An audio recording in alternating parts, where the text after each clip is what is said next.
In Killzone, Moipis City, a huge dragon flies across the sky, breathing fire and destroying everything below. Buildings burn and people run in panic. The frontliners wonder why it suddenly appeared. Then one of them spots White Knight, the player who crossed the national border alone. Zichuan, the guild master of the Desolate Ghost Guild, says the gap is simply too big. He wonders if this is the true strength of the Divine Dragon Empire's strongest player. They already know Moipis won't be able to hold out. None of them can believe that a single person could cause destruction on this level. And yet, that's exactly what's happening. The necromancer White Knight is riding the dragon above them. To everyone watching, he looks less like a player, and more like a terrifying monster.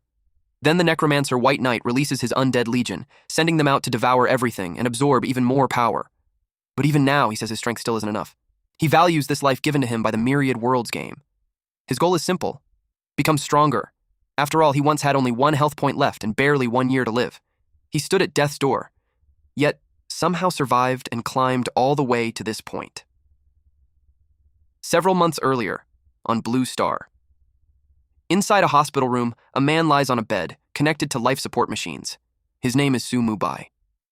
Standing beside him, someone starts adjusting the machine and coldly tells him that if he dies, he better not come back to haunt her. Mubai instantly recognizes the voice.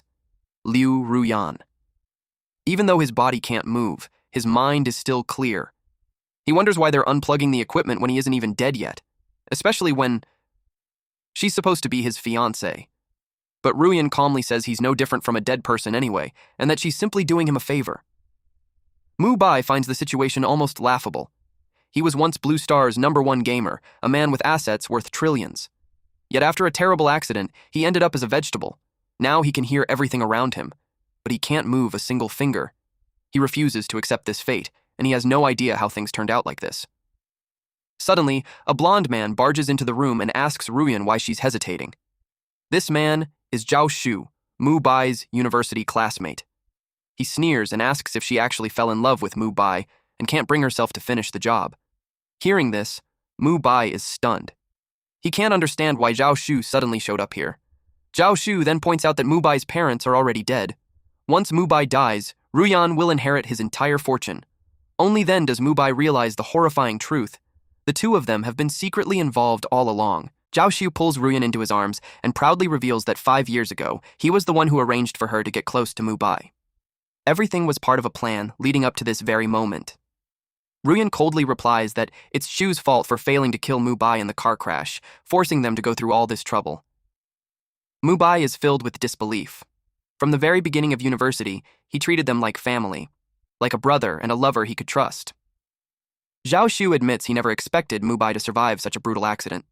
But today, even if God himself appeared, Mubai wouldn't be saved. Then he reaches forward and removes Mubai's oxygen mask. After that, he starts flirting with Ruyan, but she tells him not to rush things. Even if they plan to move rooms soon, doing something like that in front of a dead man feels like bad luck. Laughing, Zhao Shu lifts her into his arms like a princess and warns that he'll deal with her properly in a moment. She playfully calls him a bad boy. Meanwhile, Mubai's mind remains completely conscious, but his body is slowly failing as he struggles to breathe. He finally understands the cruel truth. From the day they first met him, the two of them had been plotting everything. Even so, he desperately tries to move his body. He refuses to accept dying like this. He can't believe this is how his life will end, no matter what. He refuses to give up. Suddenly, a mysterious door appears out of nowhere. The strange sight shocks everyone. Some people even believe it might be the start of an alien invasion. Then a voice announces that Blue Star has been selected to participate in the Myriad Worlds game. All participants will start from zero and begin a brand new life. Mass transmigration will begin in 30 seconds. At the same time, information about the game is directly placed into everyone's mind, allowing them to recall it instantly. People quickly realize the information is real. Data about the Myriad Worlds game suddenly appears in their thoughts. One woman nervously wonders what kind of game this could be. A man nearby says the ones who should really be worried are the rich and powerful, because this game has no pay-to-win system. Meanwhile, Ruyan and Zhao Shu are lying in bed when the screens appear. Ruyan panics, saying she doesn't even know how to play games and fighting alien races sounds extremely dangerous. Zhao Shu, however, is furious. He complains that he was just about to become a billionaire, and now none of the wealth from reality can be brought into the game. Ruyan suddenly remembers something. As long as someone still has a single breath left, they can enter the Myriad Worlds game. She wonders if Mu Bai might be able to enter as well. Zhaoshu scoffs and says, even if Mu Bai manages to last 30 seconds, someone in his condition would only enter the game as a cripple. Soon, the countdown reaches 0. The teleportation begins. Mu Bai is still alive through all of this. To him, this feels like a final chance given by heaven itself. He refuses to die here. He refuses to give up. As the teleportation starts, streaks of light fly toward the door. Some people panic as they are pulled toward it, terrified of leaving their homes behind. But others welcome the change with excitement, ready to begin their new lives. Someone lands inside the Descender's temple. It's Mu Bai. He quickly realizes this isn't a dream. He can stand again. A system voice welcomes Blue Star players to the Myriad Worlds game and begins scanning body data. After entering the game, he receives the identity of a Descender and is asked to register a name. Mu Bai can't help but think, being alive again feels truly good. He chooses the name White Knight. The registration succeeds and his beginning talent awakens. All players entering the Myriad Worlds game awaken a talent in the Starry Sky Hall. Talents are divided into 9 ranks, from the lowest F rank to the highest SSS rank. Anyone who wants to rise in this world needs a powerful talent. White Knight can only hope his luck isn't terrible, and surprisingly, his luck isn't bad at all. He awakens the S-rank forbidden talent, promotion. Even he didn't expect to obtain something this powerful. The talent has 3 effects. First is promotion, which can permanently raise any object by 1 tier without cost. Second is sublimation, which consumes resources to permanently raise an object by 2 tiers. Third is cataclysm, which consumes lifespan to raise an object by 3 tiers and adds a special cataclysm effect. Luckily, the first use of cataclysm has no cost. Basic classes fall into 4 major categories: physical, magic, defense, and support. White Knight wonders if he should become a warrior or a mage, but then the system scans his starting attributes and announces they don't meet the requirements. Several classes are immediately removed from the selection list. White Knight is confused about what that means. Soon, the system reveals the result. Based on his initial attributes, the only class he can choose is Necromancer. The system automatically assigns the class. In other words, he never had a choice to begin with. Still, being a Necromancer isn't the worst outcome. But then he notices something strange. His health is permanently set to 1 HP. To his shock, he truly has only 1 drop of blood. A single hit could kill him.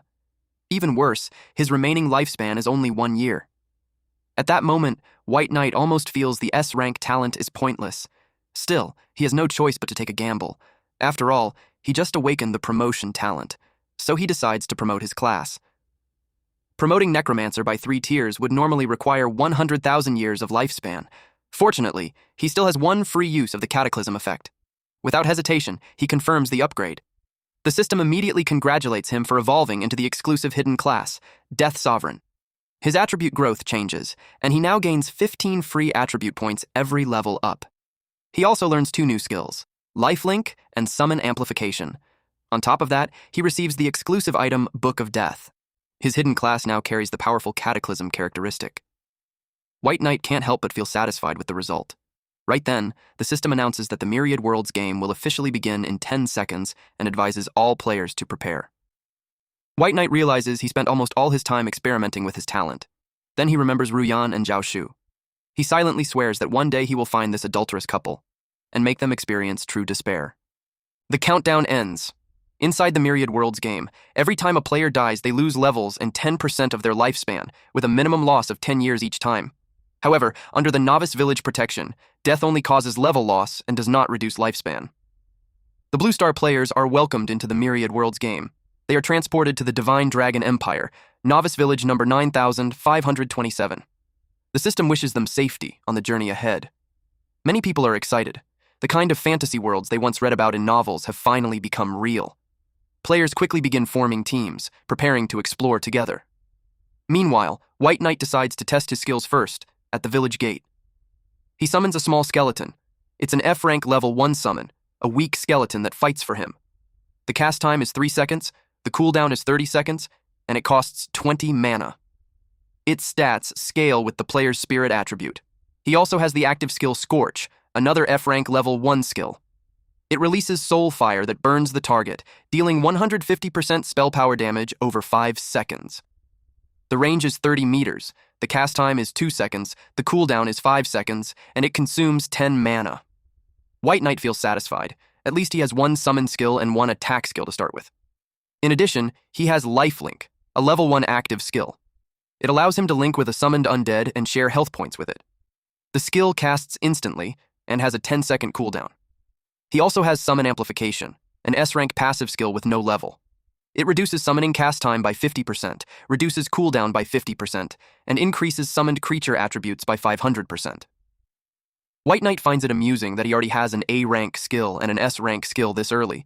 With Lifelink, he can share health with his summons, meaning his own low health might not be such a big problem. Then something unexpected appears. The Book of Death. This item is exclusive to the Death Sovereign class and serves as his unique offhand item. It cannot be dropped, damaged, or traded. The book is currently level 0, and its attributes will unlock after reaching level 1. Its special effects will unlock at level 10. It is described as a book of laws that only White Knight can read. Once the requirements are met, he can learn exclusive Death Sovereign skills from it. Since the book currently has no stats, he assumes it will only become useful after level 10. For now, he decides not to worry about it and focuses on testing his summon. He casts Small Skeleton again, but this time, 2 skeletons appear at once. The system immediately notifies him that the Cataclysm trait has been triggered. Because of the Death Sovereign class effect, all of his skill effects are doubled. However, the second and third class effects are still locked until he reaches a higher level. Even though 2 skeletons appear, they still look fairly weak. At that moment, another player notices him summoning them. Seeing 2 skeletons appear at once, the player assumes White Knight must have at least an A-rank talent. He approaches and suggests they team up. Since he also has an A-rank talent, he believes the two of them could level up much faster together, but White Knight refuses. He says he prefers to grind levels alone. Then he turns and walks away. The man immediately gets offended and shouts after him, telling him to stop pretending to be some powerful summoner when he probably can't even kill a free-range chicken. Mubai arrives in the forest and sees a party struggling to kill a free-range chicken. The tank regrets choosing his class and complains that the stupid chicken is too strong. The frontliner tells him to stop whining and just kill it already. The mage grumbles that the chicken's attack is actually higher than his. Right now, a level 0 player is weaker than a level 1 chicken.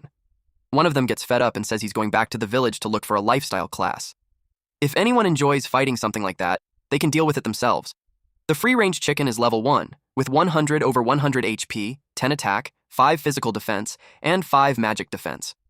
White Knight walks past them with his 2 small skeletons, and the party immediately notices him. His summons look pretty strong, so they whisper among themselves that he must have awakened a powerful talent.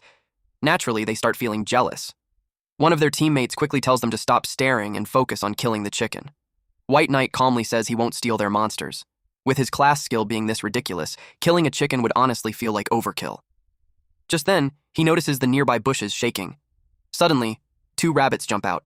They're red-eyed rabbits, level 2, with 150 over 150 HP, 15 attack, 7 physical defense, and 7 magic defense. These creatures jump straight up to attack a man's most sensitive area. White Knight immediately realizes getting hit by that would hurt a lot. The rabbits rush forward and strike the skeletons, dealing 13 to 15 damage. White Knight feels relieved he doesn't have to fight them himself. Since no one else is around, he decides to summon a few more skeletons and properly test their strength. He tells them to go all out. The skeletons charge forward and slash the red-eyed rabbits with their swords. Soon, one rabbit collapses. White Knight gains an extra 50% level gap bonus and earns +3 experience. The growth speed seems decent. At this rate, reaching level 1 shouldn't take long. He checks his status. His health remains 1 over 1. But thanks to Lifelink, one skeleton now has 400 over 400 HP, while the second has 393 over 400 HP. The doubled effects are impressive. By linking with 2 skeletons at the same time, he's no longer someone who can be killed with a single hit. Still, he knows he shouldn't attract too much attention. For now, summoning too many skeletons would be suspicious. 4 should be enough. With that decided, White Knight continues grinding for levels. He sends the 4 small skeletons to fight nearby monsters. Before long, a group of players notices him and starts staring. To them, it looks like White Knight is leveling up just by taking a casual walk. It's way too convenient. One of the players, who is also a summoner, complains that his own summons look nothing like those skeletons. Another guesses that White Knight must have at least an S-rank talent to control 4 summons at once. The curly-haired guy even says White Knight's strength is probably already near the top of Novice Village, number 9527. Just then, the system announces that White Knight has leveled up. His 4 base attributes each gain +1 point, and he receives +1 skill point, along with +15 free attribute points. Finally reaching level 1 makes him feel pretty satisfied. He opens his character panel and thinks about his stats. Since his summon scale with Spirit, he definitely needs to invest there. But with only 1 HP, having more agility could save his life in emergencies. After thinking it over, he adds 4 points to agility and 11 points to Spirit. Since his talent can promote things, he decides to upgrade his skills next. He tells the system to promote them directly. The promotion succeeds. His F-rank skill, Summon Small Skeleton, upgrades into the E-rank skill, Summon Skeleton. His F-rank skill, Scorch, also upgrades to E-rank. Meanwhile, his A-rank skill, Lifelink, evolves into an S-rank skill. The new E-rank Summon Skeleton allows him to summon a skeleton fighter with a 3-second cast time, 30-second cooldown, and 40 mana cost, with stats scaling from his spirit. As for Scorch, it now deals 200% spell power damage over 5 seconds, with the same 30-meter range, 2-second cast time, and 5-second cooldown, consuming 20 mana. At the same time, a new passive appears, Death Conscription, an SS rank passive skill with no level. Its effects are powerful. First, summoning skill cast time is reduced by 75%. Second, summoning cooldowns are reduced by 75%. Third, summoned creature attributes increase by 100%. And fourth, the summoning space capacity doubles. White Knight can't help but comment that Lifelink truly deserves its S-rank rating. By passively sharing health with all his summons, his effective health pool skyrockets. Even though he technically still has 1 HP, his shared health now adds up to nearly 9,000 HP. And with Death Conscription, he can summon up to 20 skeleton soldiers. At this point, he no longer needs to stay low-key. He plans to open his summoning space and grind levels aggressively. Since he upgraded his skills, there's no reason not to upgrade his exclusive equipment too. The system announces that the promotion is successful. His exclusive item Book of Death evolves into the Death Scripture. This item remains exclusive to White Knight. It cannot be dropped, damaged, or traded, and can be summoned or dismissed freely. At level 1, it follows the character and provides +15 spell power, with additional special effects unlocking at level 10. Still, White Knight feels slightly disappointed. The only bonus for now is 15 spell power, so he decides to focus on leveling until he reaches level 10. With that settled, the real grinding begins. He sends more skeletons charging forward. After all, the more the merrier. This time, their target is a fox monster. White Knight tries summoning all 20 skeletons. Thanks to Death Conscription reducing cooldown by 75%, combined with the Cataclysm trait, each skeleton now takes only about 2 seconds to summon. The skeletons continue hunting level 3 Razorclaw cat demons, gaining a 50% level gap bonus and +5 experience each time. White Knight enjoys how fast his levels are rising. Soon, the system announces that he has reached level 2. His 4 attributes increase by +1 point each, and he also receives +1 skill point and +15 free attribute points. He simply orders his skeletons to keep grinding. About half an hour later, he arrives at a strange boulder that looks like a portal. This place is the entrance to the first dungeon. Mist Forest. The Mist Forest is known to contain valuable treasures, but at the same time, it's also filled with danger. The system asks if he's sure he wants to challenge the dungeon alone. White Knight confirms without hesitation. After all, he has plenty of lackeys following behind him. Next, he's asked to select the dungeon difficulty. The options appear: easy, normal, hard, nightmare, and hell. Without thinking twice, he chooses hell difficulty. And then he steps through the portal. White Knight enters the hell difficulty Mist Forest. The fog is so thick that he can barely see the path ahead. He then ordered his army to find a path and kill monsters. Fortunately, he can control his summons freely within a 100-meter range.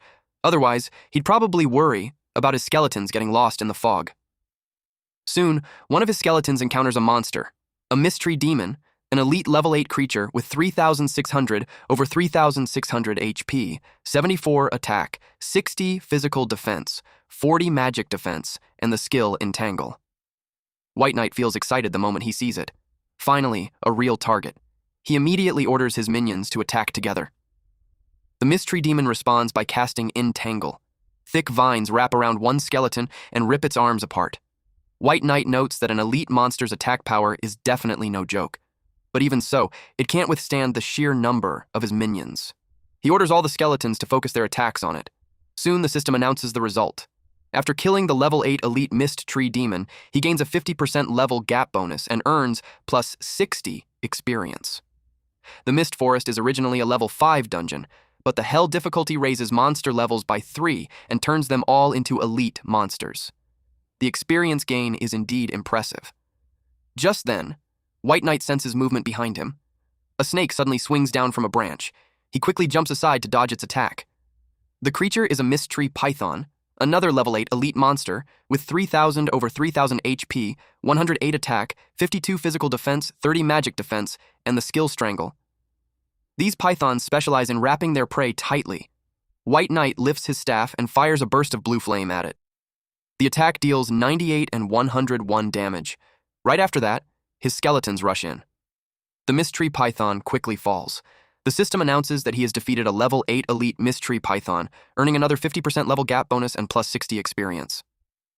Even though White Knight's spirit attribute is already 3 times higher than that of a normal necromancer, his spells still don't hit as hard as his skeleton army. The monster drops loot, such as a tree python belt, a level 5 leather armor piece. It has black iron grade durability 30 over 30, plus 9 armor, and plus 2 constitution. When worn, it looks like a giant python wrapped around the waist. White Knight sighs slightly. Too bad it's leather armor, which he can't use. Still, it's worth keeping since it can be sold later for money. With that done, he continues moving forward with his skeleton army. Monsters begin lurking in the surrounding fog, which means, for White Knight, it's harvest time. His minions group together and attack the Mist Tree Demons and Mist Tree Pythons at the same time.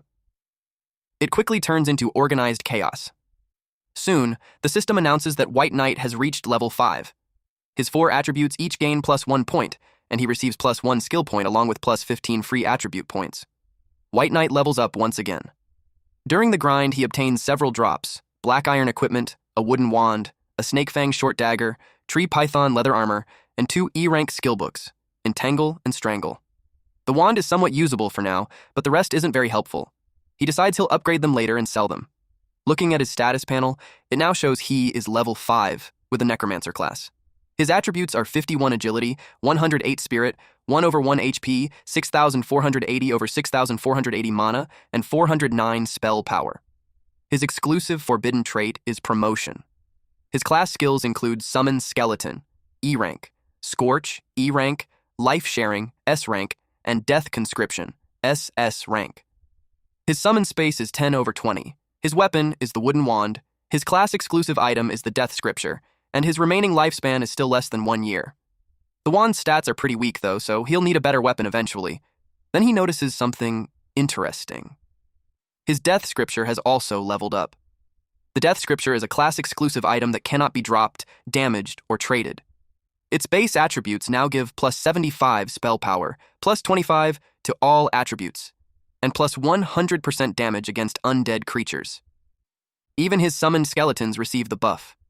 Additional special effects will unlock once the item reaches level 10. The book is described as a book of rules, something only he can read. Once he meets certain conditions, he can learn exclusive Death Sovereign skills from it. White Knight feels quite satisfied with this reward. He calls all his skeletons together and prepares them for the next fight. With his current equipment and power, he believes he's ready to challenge the boss. So they move deeper into the dungeon. Soon, they encounter 1 silver grade boss along with 2 reinforced elite guards. White Knight can't help but think that Hell difficulty really lives up to its name.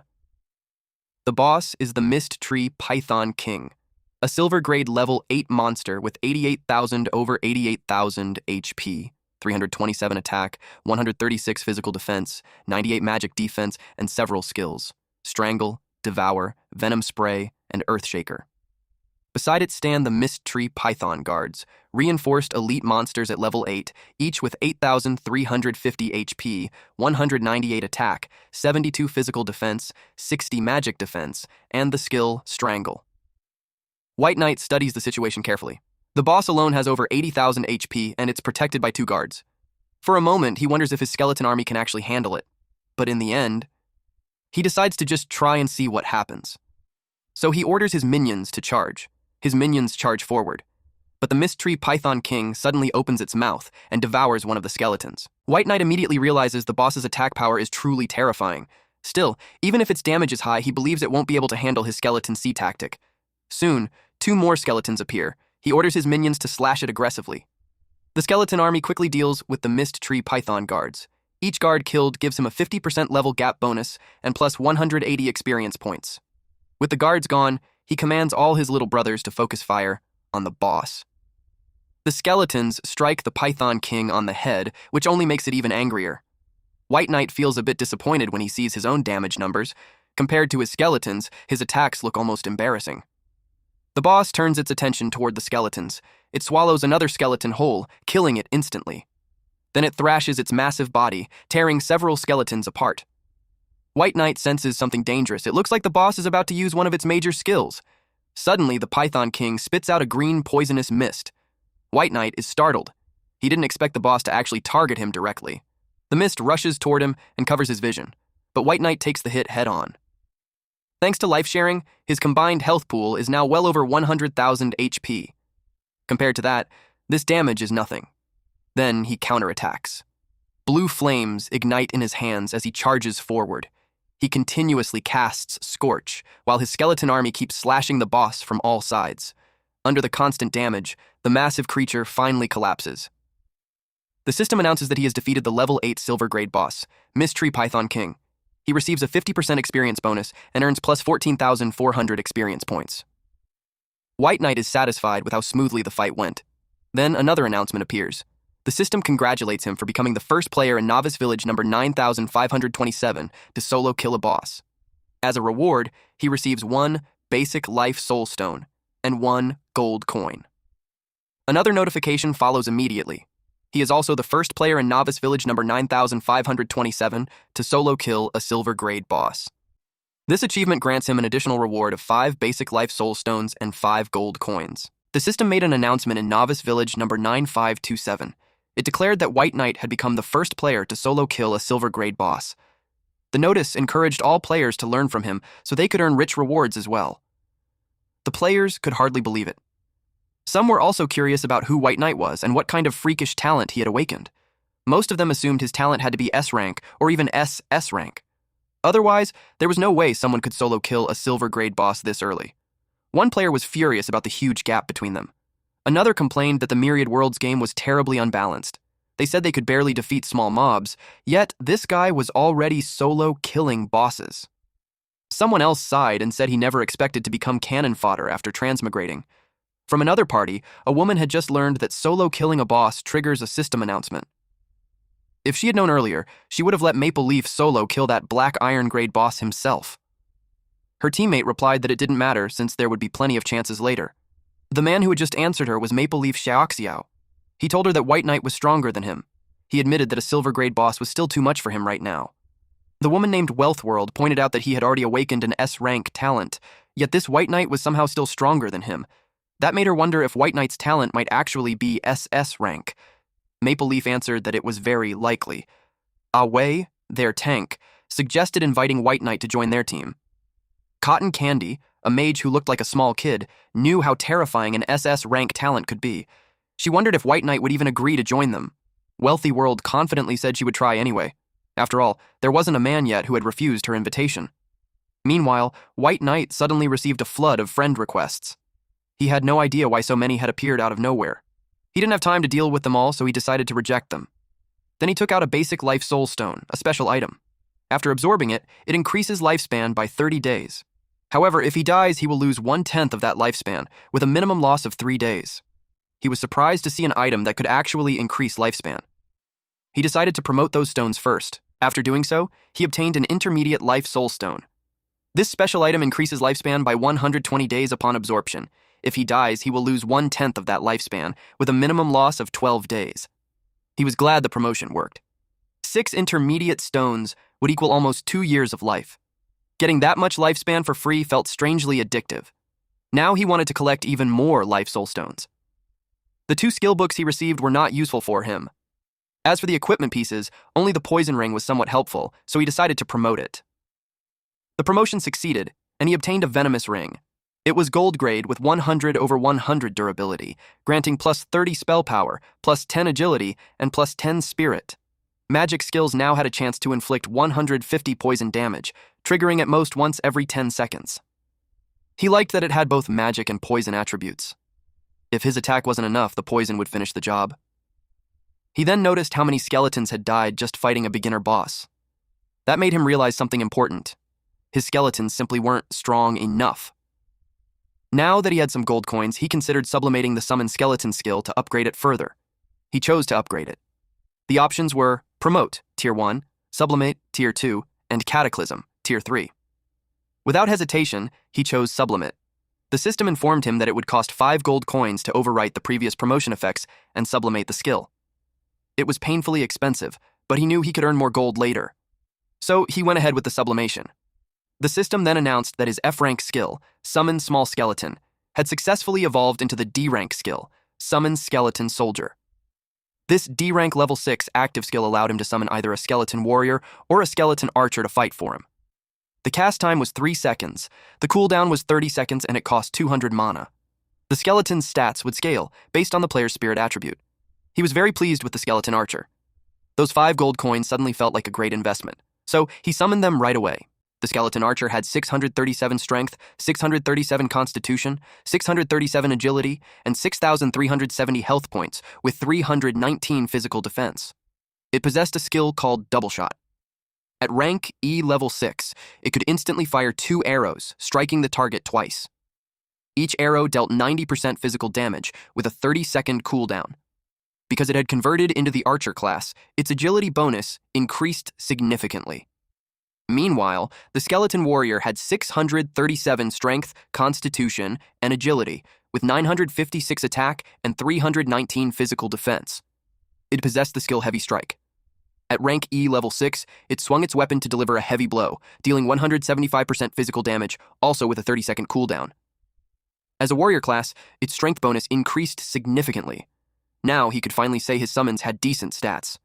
Feeling satisfied, he ordered his minions to continue exploring for him. They scattered throughout the forest. Soon, an elite rank level 8 goblin appeared. It had 2,800 over 2,800 health points, 96 attack, 58 physical defense, 45 magic defense, and a skill called Throw. He immediately ordered the ranged units to focus fire on one target first. Arrows flew straight into the goblin's face. The monster dropped instantly. White Knight received an extra 50% experience bonus, along with plus 60 experience points. He quickly noticed how much faster his farming speed had become. It was clear now. He needed to move to a higher level area if he wanted better gains. Meanwhile, back in the village, players were busy recruiting members for their own teams. Someone suddenly approached them. This man announced that he was preparing to establish the Hegemony Guild. He invited them to join him so they could explore the Myriad Worlds game together. The players immediately felt offended. The guy had just entered the game, yet he was already recruiting people to work for him, even though he wasn't famous at all. The man calmly explained that he possessed an S-rank talent called Born Leader. This talent allowed him to establish a guild for free.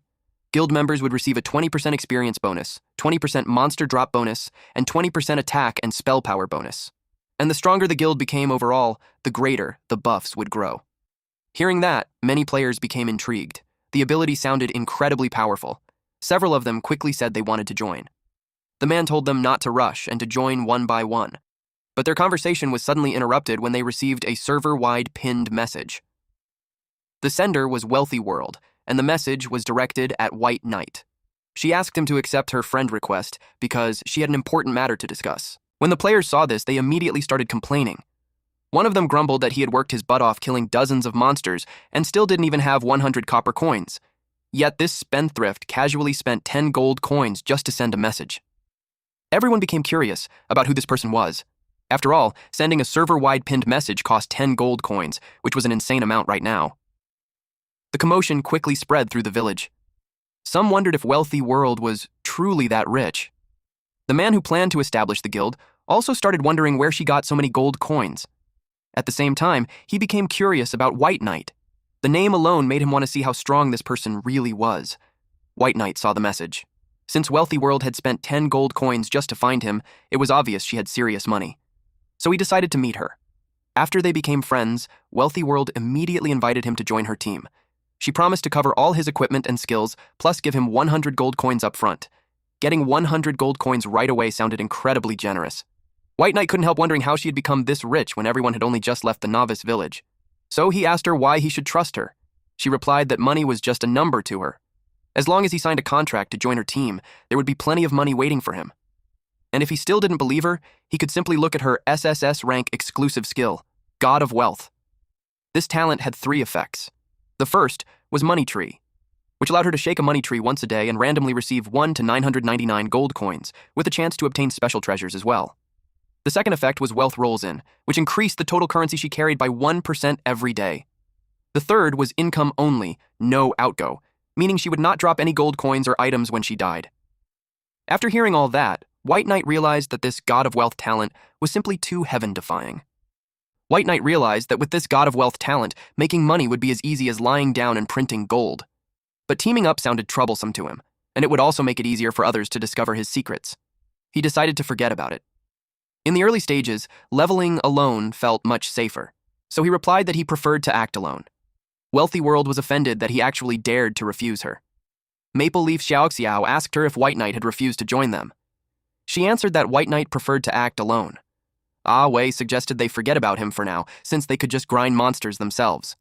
Cotton Candy replied that it might be possible, but without good equipment, the grinding speed would be much slower. But then Wealthy World noticed that White Knight had sent another message. White Knight proposed a trade. She asked for more details, and he explained that he had some unused equipment and skill books that her team could probably use, and he was willing to sell them. She asked how much he wanted because she was planning to buy everything. White Knight replied that the value would be greater than she could imagine. He said he would notify her when he finished his current business. She simply replied that she would wait for him. Then she told Maple Leaf that he would soon have top-tier equipment. Ah Wei was happy to hear that because powerful gear would greatly increase their grinding speed. Their party soon encountered a wild boar leader. It was a level 5 bronze grade boss with 23,800/23,800 health points, 205 attack, 81 physical defense, 62 magic defense, and skills like Tear, Barbaric Charge, and Wild Trample. Wealthy World asked Maple Leaf if he was confident he could solo kill it.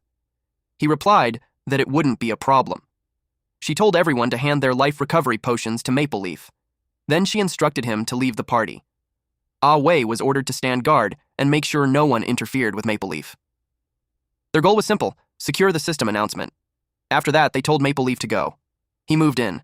The wild boar leader attacked, dealing -986 damage. Maple Leaf slipped behind it and launched his attack. The wild boar leader swung its spiked back toward him. He said the monster was pretty strong, but it wasn't fast enough.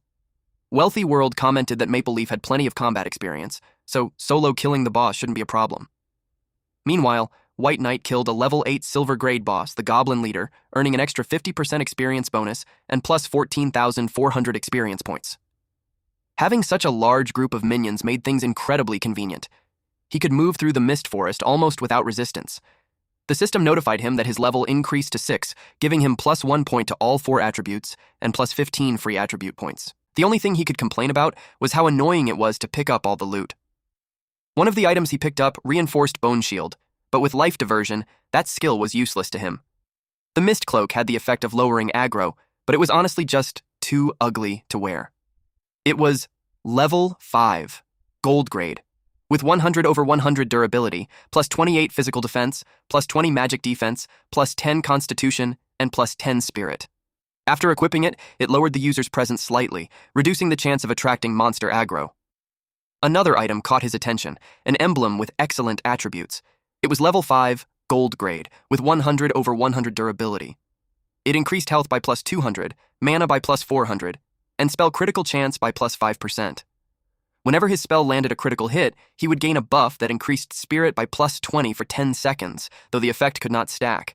He equipped it immediately. Suddenly, a skeleton came running toward him. It looked badly injured and had lost a large amount of health.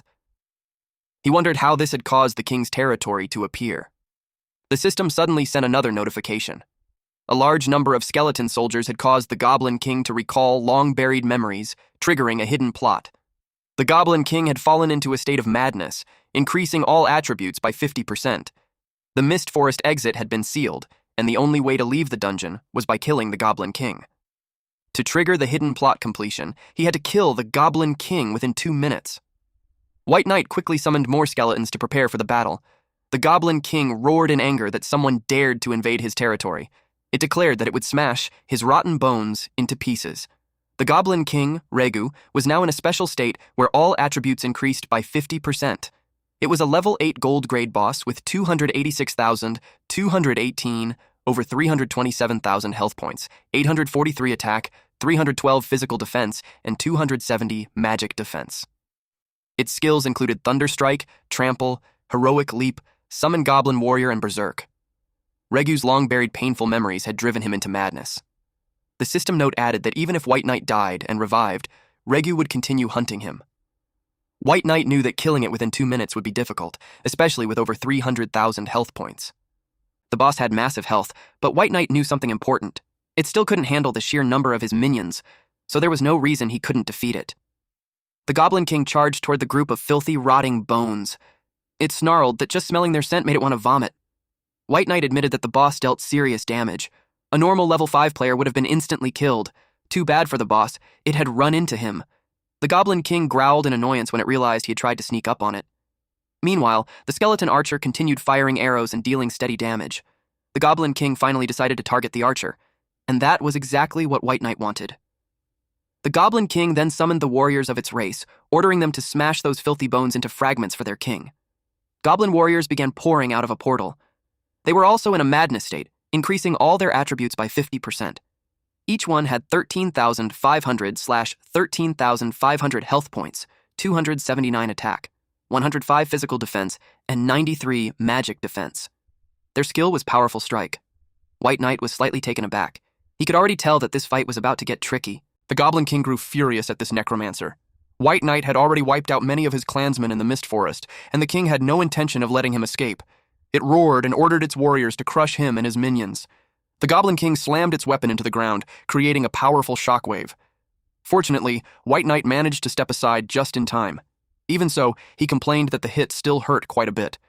Luckily, he was sharing health with his minions, so the damage wasn't too dangerous.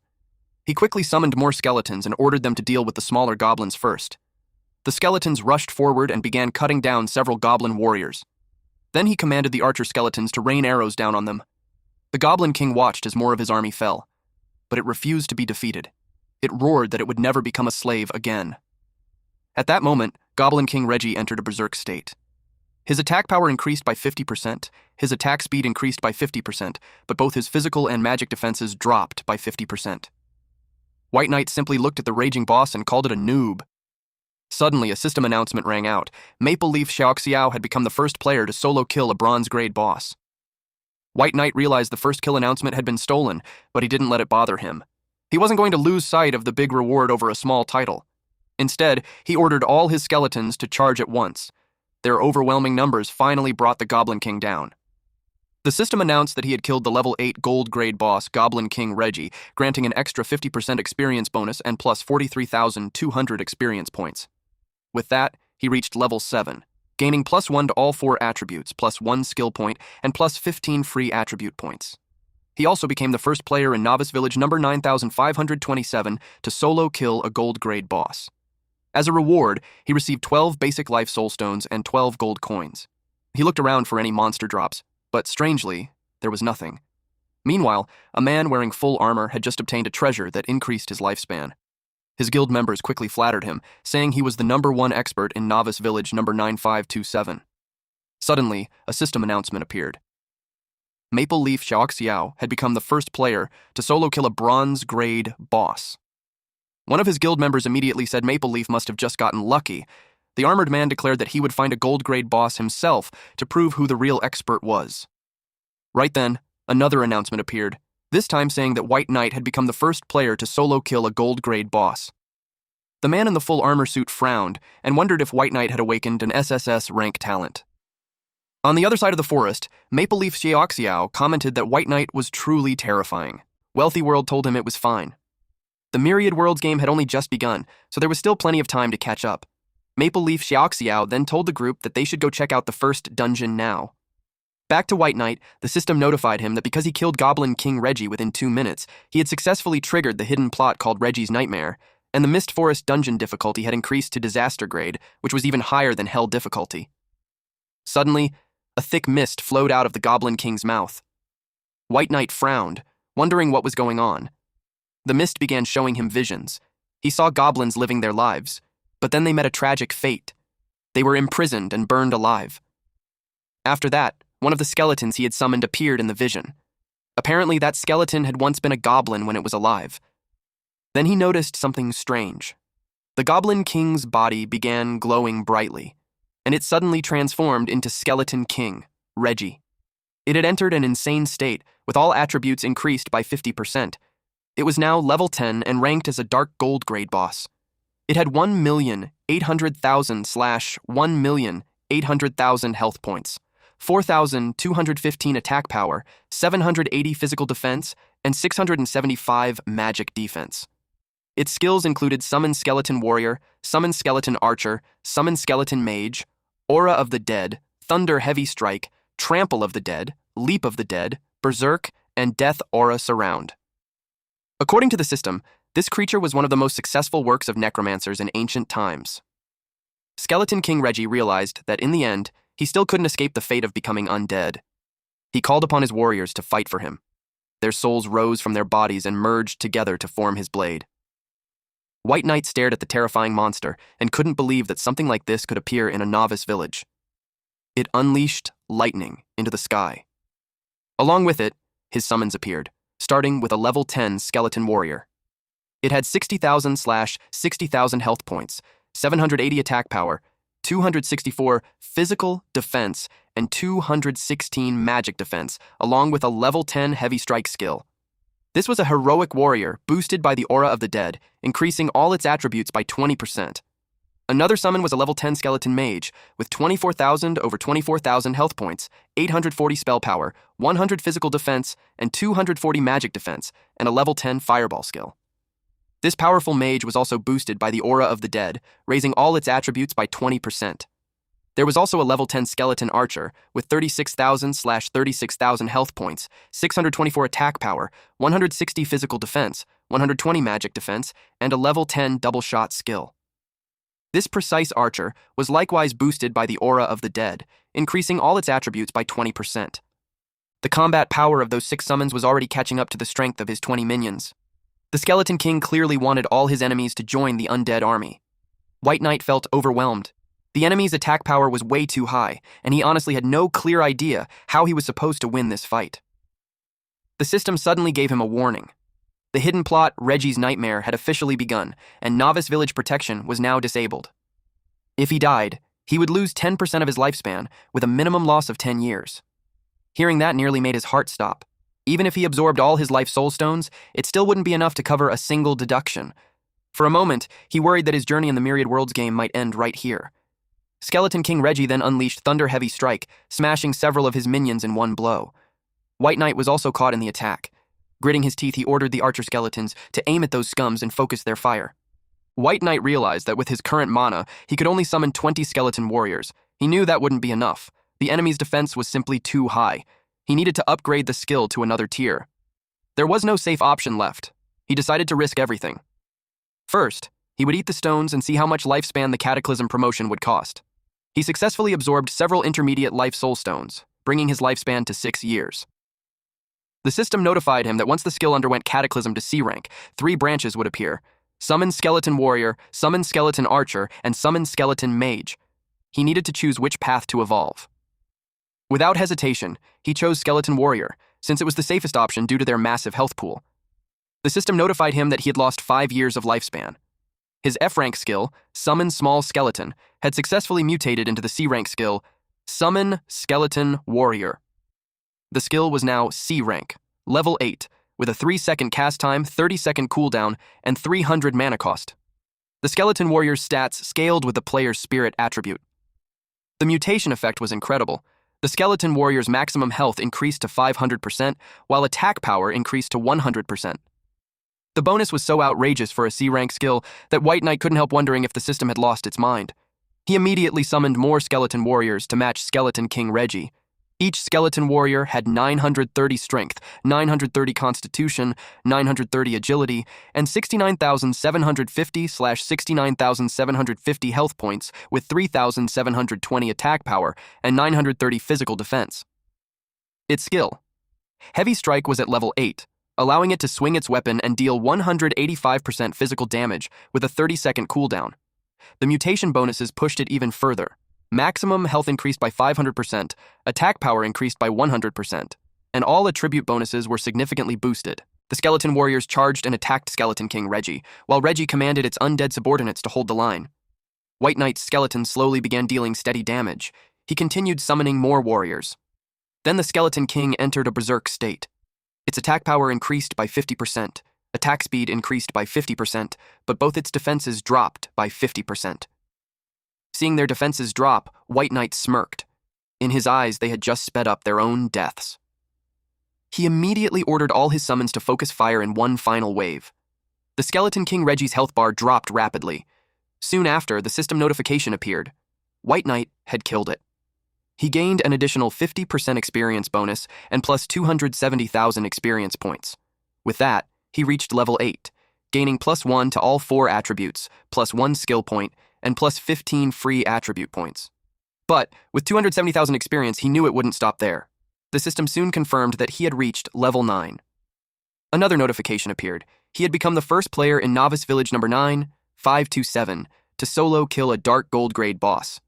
His reward was 40 intermediate life soul stones and 60 gold coins. The achievement was also broadcast to the entire village. He then received another system message congratulating him for achieving the first clear of the Mist Forest in Novice Village number 9527. His reward was 5 random level 1 attribute gems and 5 gold coins. Just from this round of Cataclysm upgrades, he had already burned through over 13 years of lifespan, but the rewards kept coming. Since he had also completed the first clear of the Hell difficulty Mist Forest, he received 20 intermediate life soul stones and 20 gold coins.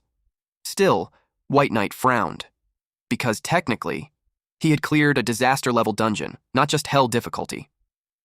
At the Mist Forest entrance, the man in full armor continued recruiting players. Several people nearby showed interest in joining his group. Soon, everyone's attention shifted to another group walking out of the forest, all wearing full sets of equipment. Since the leader was Wealthy World, the sight wasn't too surprising. Everyone already knew her gear must have cost a fortune. Still, they couldn't help wondering just how rich she really was. The man who had been recruiting earlier approached them and said he had heard about their team. They politely replied that they were far inferior to this man, Guildmaster Hongtu. Hearing that made Hongtu laugh proudly. Since everyone was already gathered there, he suggested making a bet. Wealthy World raised an eyebrow and asked what he wanted to bet on. Hongtu proposed that they bet on who could achieve the first clear of the Mist Forest. Wealthy World asked what the stakes would be. Hongtu replied that his talent and her financial power were a perfect match. If he won the first clear, he wanted their team to join his hegemony guild. She then asked what they would gain if they cleared it first. Hongtu answered that in the future, the hegemony guild would help them accomplish one request with their full strength. Wealthy World immediately bargained, saying that one favor wasn't enough. She wanted 3 instead. After a brief pause, the deal was agreed upon. But suddenly a system announcement appeared stating that White Knight had already taken the first clear of the Mist Forest. Everyone stood there in shock. Guildmaster Hongtu's expression darkened. This White Knight had completely ruined their bet and made them look foolish. He told Wealthy World that since the normal difficulty first clear was already gone, they might as well aim for hard mode instead. But then several more announcements appeared one after another. First, White Knight had taken the first clear of Hell difficulty in the Mist Forest. Second, he had become the first player to solo kill a dark gold grade boss.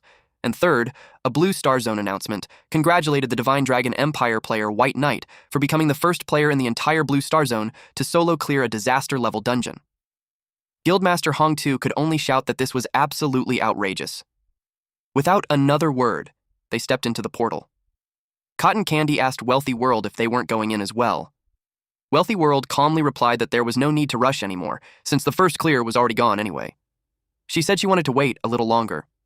Meanwhile, in the Divine Dragon Empire's Novice Village number 8888 inside the Hell-level Mist Forest, a man with long black hair was fighting the Goblin King. He calmly deflected the monster's attacks with his sword. This man was 3-foot Sword Edge. He had also received the system notifications, which made him curious about what kind of talent White Knight had awakened. After all, he had been fighting the Goblin King for quite a while already, yet he still hadn't managed to bring it down. At the same time, in Divine Dragon Empire Novice Village number 9526, a blonde man commented that the name White Knight sounded familiar. The woman beside him asked why he thought that. The woman was Ruyan, and the man asked her if it might be someone who had courted her before. She asked him if he was planning to give her away again. Zhao Shu pulled her into a hug and told her not to feel wronged. He pointed out that when she followed Mu Bai back then, she had still enjoyed several years of glory and wealth. If the Myriad Worlds game hadn't appeared, he said he would have already reached the peak of life by now. Ruyan replied that the name White Knight reminded her of someone. Then she suddenly remembered a player who used that same name when he played games in the past. Zhao Shu immediately asked who it was. She answered that it was Su Mu Bai. Shu quickly shook his head and said that was impossible. Su Mu Bai should already be dead. After all, he had personally pulled the plug himself. Besides, Mu Bai couldn't possibly be the only person who would choose a name like White Knight. He dismissed the idea as nothing more than a coincidence. He even added that if it really was that kid, it would actually make things easier. Zhao Shu knew that Mu Bai had always liked Ruyan, so she could simply seduce him again, and everything would fall into place. Ruyan blushed slightly, but deep down she was completely confident in her charm, and honestly, she didn't really care who White Knight was. The system congratulated White Knight for becoming the first player in the Blue Star Zone to solo clear a disaster-level dungeon. His rewards were a Class S rank skill book and one epic-grade piece of equipment. Just as he expected from a disaster-level dungeon, the rewards were incredibly generous. Now, even with only one drop of blood, he could definitely summon a full blood bank. He pressed the backpack button on the screen. And that activated Siphon, a skill that lets him absorb death energy from corpses and store it. A single siphon can target up to 5 bodies. The cooldown is 30 seconds. It costs nothing to use. The maximum range is 50 meters, and his stored death energy currently sits at 0/80. The feedback skill instantly restores his own health or mana, or it can be used to strengthen one of his summons. The cooldown is 30 seconds. It consumes 1 to 80 death energy. 1 death energy restores 100 health or 100 mana.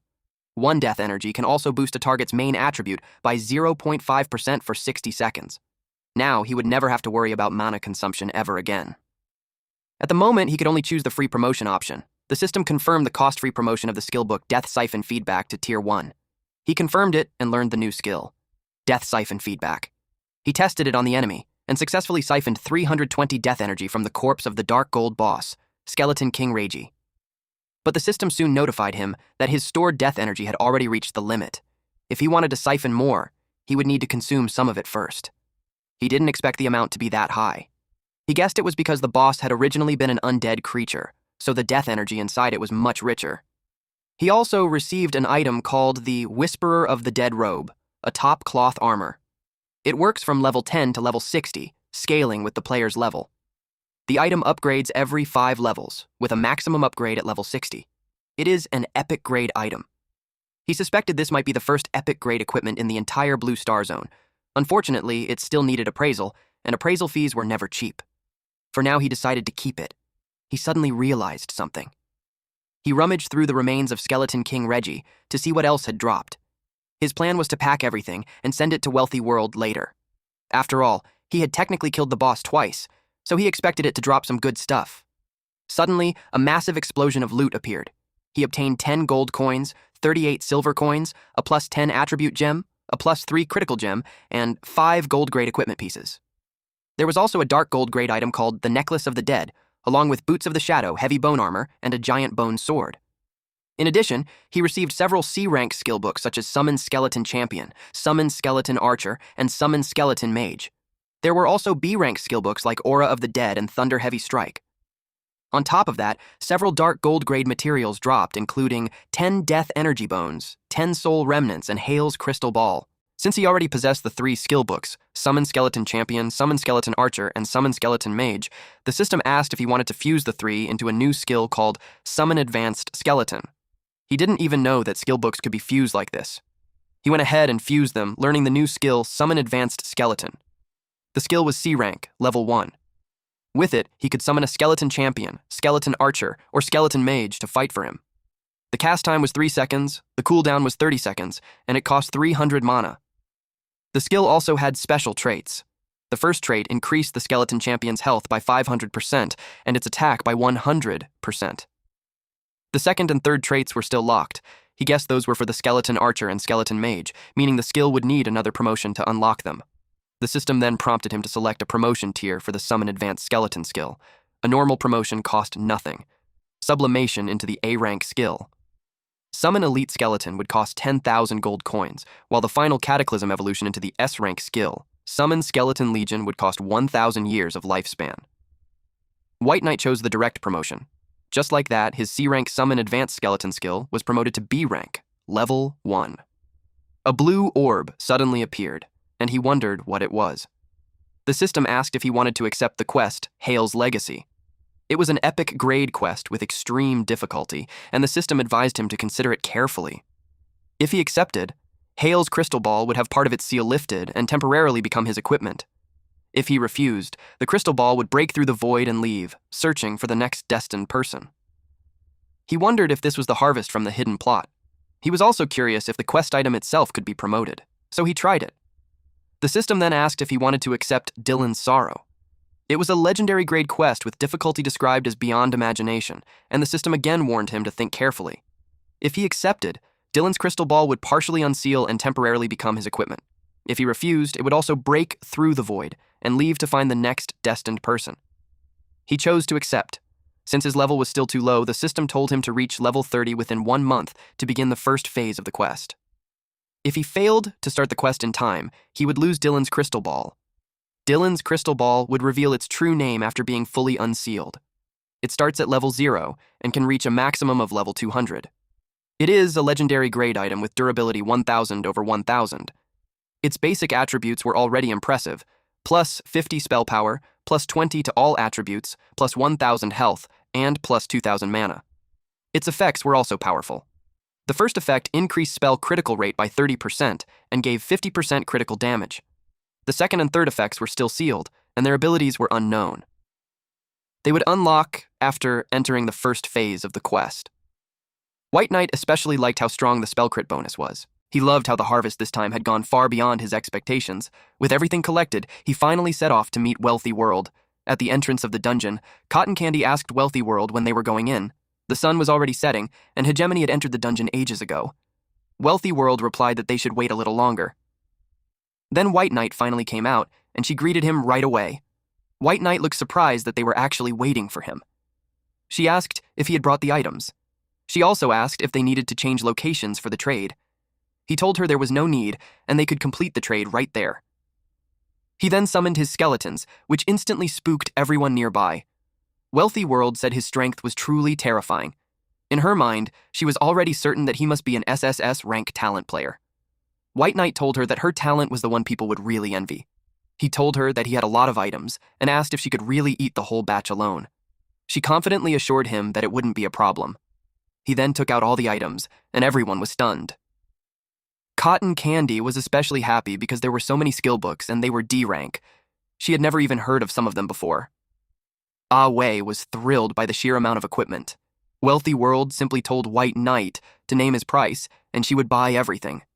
He replied that Black Iron grade equipment cost 5 silver, Bronze grade cost 20 silver, and D-rank skill books cost 20 gold. She had no problem with the price, and immediately threw him the coins. He accepted them. After that, she asked him to bring out the real good stuff. He calmly replied that he had it. He dumped everything out again, and their jaws dropped when they saw the gold grade equipment, the C-rank skill book, and several other high-quality items. White Knight pointed out that it looked like her money might not be enough. She admitted that they couldn't afford all of it right now. He told her that he could hand it over first, and they could settle the remaining payment tomorrow. He wasn't worried about her running away with the goods since they could simply sign a system trade contract. Since he was being so straightforward, she decided not to act polite anymore and asked him to state the total price. He said everything else was negotiable, but the skill book in his hand alone was worth 500 gold coins. It was the Resurrection Skill Book. It was C-rank, had no level requirement, and was an active skill. It allowed the user to revive a target player outside of combat while also reducing their death penalty by 50%. The cast range was 50 meters, the cast time was 5 seconds, and the cooldown was 60 seconds. It consumed 300 mana, and only someone with a priest-class profession could learn it. Cotton Candy was overjoyed when she saw it. Wealthy World agreed to the deal and promised to pay the remaining gold tomorrow. White Knight remembered that the first effect of the God of Wealth talent allowed the user to shake the money tree once a day, randomly obtaining 1 to 999 gold coins. Her confidence in being able to pay 500 gold tomorrow must come from the other 2 effects of that powerful talent. He also remembered that their first kill of the bronze grade boss had rewarded them with 2 life soul stones. So, he asked if they wanted to make another deal. He could guarantee that they would take the first clear of the nightmare difficulty mist forest and also gain the strength needed to grind the hell difficulty. However, his condition was simple. He wanted the life soul stones from the mist forest first clear, along with the ones they currently had. Wealthy World and Maple Leaf Xiaoxiao looked at each other, then both agreed to the deal. In the dungeon, while everyone else was busy fighting monsters, White Knight was just chilling. He kept receiving notifications about monsters being killed and the experience he gained from it. Even with only 1 drop of blood, life was still sweet, and his leveling speed wasn't slowed down at all. The system notified him that he had reached level 9. He gained +1 attribute, +1 skill point, and +15 free attribute points. At the same time, he wondered where the appraiser had gone. He had run all that way just to find the appraiser and identify his equipment, yet he didn't even see a shadow of the guy. He couldn't understand why a perfectly good appraiser loved painting so much. Instead of staying in the shop and doing his job, the guy ran off to the grasslands to sketch scenery. Just then, the system suddenly notified him that his skeleton champion had died. The cataclysm trait was triggered. His skeleton champion resurrected in the summon space with full status. However, the skeleton champion could not trigger the resurrection effect again for 60 minutes. He didn't expect it to be killed instantly. The skeleton champion had nearly 150,000 health points, yet it was still killed in a single moment. He wondered if the appraiser had done it. If he had known that a non-player character could be this strong, he would have definitely saved more of his lifespan earlier. While White Knight was checking below the cliff, someone suddenly appeared behind him and said he wasn't bad for someone who could summon so many piles of broken bones. This man was Huai Jian, the appraiser and painter of Novice Village number 9527. His level and health points were unknown. White Knight immediately noticed his terrifying speed. Jian said he rarely came out in such a good mood to sketch scenery, yet that kid's pile of bones had completely ruined it. He told White Knight to speak and asked how he planned to compensate. White Knight asked if paying money would be acceptable. Jian took the pouch and asked if he really looked like someone who needed money. Still, he wasn't unreasonable. He said he would charge 100 coins, and White Knight could also take the painting. After all, his work wasn't something just anyone could get their hands on, so the kid should actually be grateful. White Knight opened the painting and silently thought that even a 3-year-old could probably draw better. Jian noticed his expression, and a dangerous aura immediately spread around him. White Knight quickly clarified that he had misunderstood. He explained that he simply wanted to calm his mind and wash his hands first, so he could properly appreciate the insights Jian had poured into the painting. That answer pleased Jian. He said the kid wasn't that bad after all. Since he happened to be in a good mood, he asked if White Knight had anything that needed appraisal, because he would do it for free. White Knight immediately thanked him. Jian inspected the equipment and commented that White Knight's strength wasn't bad, and his luck was pretty good too. Then he muttered that for 100 coins he had appraised 4 items, which meant he had actually lost big this time. Jian chanted a spell, and the details of the equipment appeared. The first item was the Shadow Boots. They were plate armor footwear, level 10, and classified as a dark gold grade item. Durability was 200/200. The requirements were 80 strength and 50 constitution. The stats included +75 physical defense, +50 magic defense, +800 health, +20 strength, +20 constitution, +10 agility, and +10% movement speed. The attached skill was Shadow Step, allowing the wearer to fade into the shadows. Movement speed increased by 60%, and damage taken was reduced by 10%. The effect lasted 30 seconds with a 10-minute cooldown. If he equipped it, he would also automatically learn Ghost Step Dance. The second item was the Heavy Bone Armor, used for the upper body. It was plate armor, level 10, and upgradable 3/3. This was also a dark gold grade item with durability 200/200. The requirements were 100 strength and 80 constitution. The armor granted +180 physical defense, +120 magic defense, +1,200 health, +25 strength, and +25 constitution. It also reduced physical damage by 100 points. The attached skill was Bone Armor, which allowed the wearer to summon bones to protect the body. When activated, the reduction and reflection effects of the Heavy Bone Armor increased by 300%. The effect lasted 30 seconds with a 10-minute cooldown. As part of the bone set, 1/2, it also granted +10% attack and +10% physical defense. The third item was the Heavy Bone Sword, a 2-handed weapon at level 10, also upgradable 3/3 and classified as a dark gold grade item. Its durability was 200/200, and the strength requirement was 120. The weapon granted plus 288 attack and plus 50 strength, and its attacks dealt 30% splash damage. The attached skill was Powerful Strike, giving attacks a chance to deal triple damage. It was also part of the bone set, 1/2. The last item with full details was the Necklace of the Dead. It was a level 10 dark gold grade necklace with durability 200/200. The requirement was 100 spirit. It granted plus 80 spell power, plus 500 health, plus 1000 mana, plus 30 spirit, plus 10 constitution, and plus 10 agility. Its attacks could apply a curse effect, reducing the target's dual defenses by 100 points. Summoned creatures could also trigger this effect. The attached skill was the Dead, which reduced fear-type negative status effects on the wearer by 50%. Jian told him that under normal circumstances, just one of those items would cost 100 gold to appraise. That meant White Knight had already gotten a huge bargain. He warned him to keep that pile of broken bones away from him and not disturb his sketching again. White Knight then asked him to wait for a moment. Jian was getting annoyed. He asked if White Knight still had more dark gold equipment to appraise. Deep down, he regretted agreeing to do the appraisal for free. It really felt like he had lost big this time. To his surprise, the kid actually had epic grade equipment as well. White Knight simply said he had just been lucky. The item was the Robes of the Dead's Whisper. White Knight took this opportunity to have it appraised for free, since the dark gold appraisal fee earlier had already been painfully expensive. Jian kept his word and said the appraisal would indeed be free, and he wouldn't take any money from him. However, his appraisal technique level was too low, so he couldn't appraise that item at all. White Knight was shocked to hear that. Jian argued that he was only a part-time appraiser in a novice village, so it was perfectly reasonable that he couldn't appraise epic-grade equipment. When White Knight thought about it, the old man's explanation actually made sense. So Jian offered to teach him an appraisal technique instead. For White Knight, this was actually great news.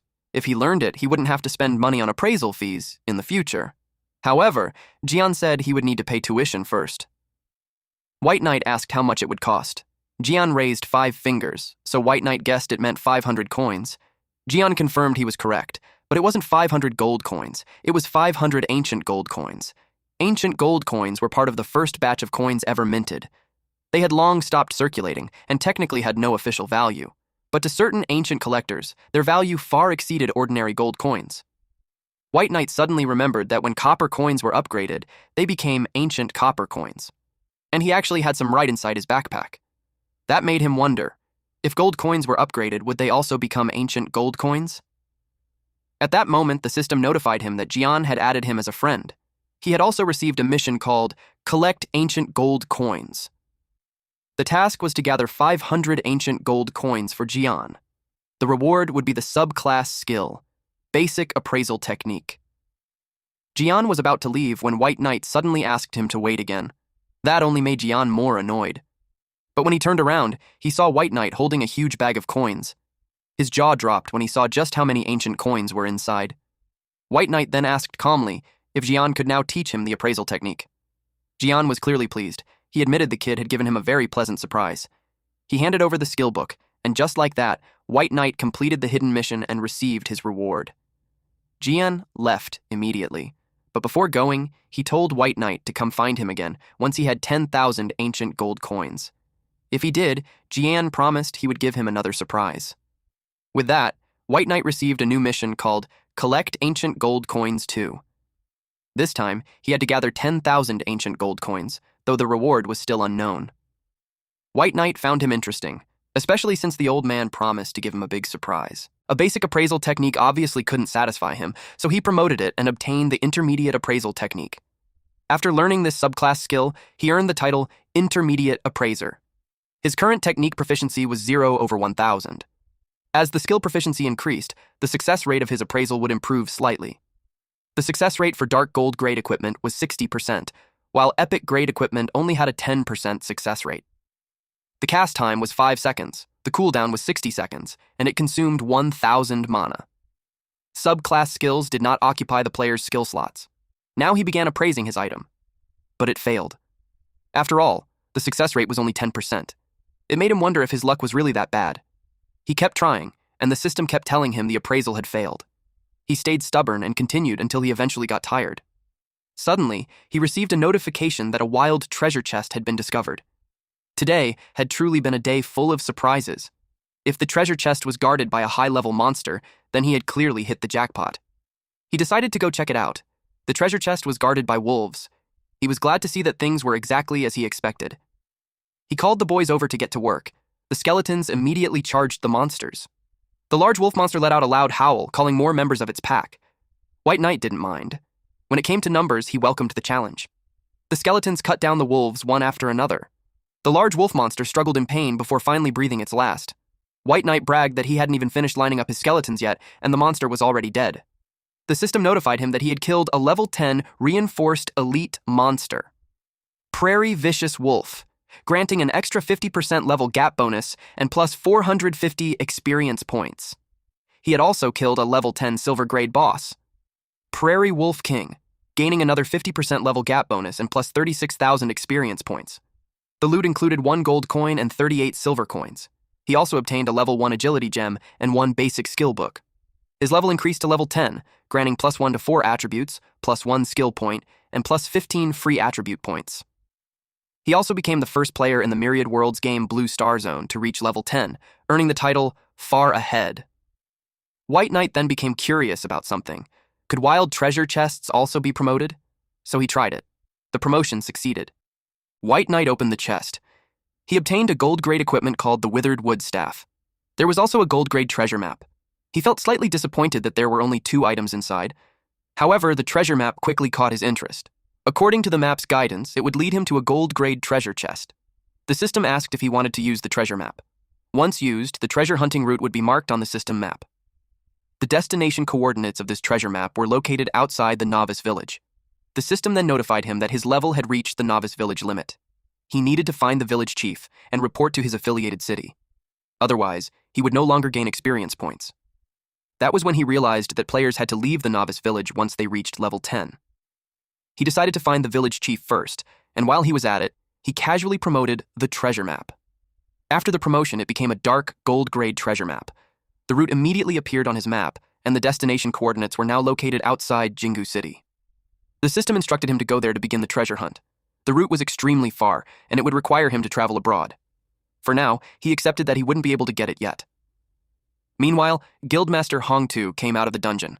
The system announced in Novice Village number 9527 that Hegemony Guild had achieved the first clear of the hard difficulty Land of Mist dungeon. Guildmaster Hongtu immediately told his men to get ready, because they would challenge the nightmare difficulty right away. Suddenly, another announcement appeared. It stated that Wealthy World had led a squad to achieve the first clear of the nightmare difficulty of the Land of Mist dungeon. Guildmaster Hongtu was shocked that they had beaten them to it. He demanded to know how they managed to clear nightmare difficulty so quickly. Wealthy World simply wished him good luck. He was irritated that White Knight had only sold equipment and skill books to her. Now that White Knight dared to go against him, Hongtu swore that he would make him pay. Wealthy World then told her team to rest for a while because they would soon begin farming the Hell difficulty. At that moment, another Blue Star announcement appeared. The system congratulated Divine Dragon Empire player White Knight for becoming the first player in the Blue Star Zone to reach level 10. Because of this milestone, the Novice Village level leaderboard opened ahead of schedule. The Novice Village number 9527 leaderboard was displayed. First place was White Knight, level 10, no faction. Second place was Maple Leaf Xiaoxiao, level 5, no faction. Third place was Awei, level 5, no faction. Fourth place was Hard to Wake Up, level 5, no faction. Fifth place was Wealthy World, level 5, no faction. Sixth place was Cotton Candy, level 5, no faction. Seventh place was Grand Hegemony, level 5 from Hegemony Guild.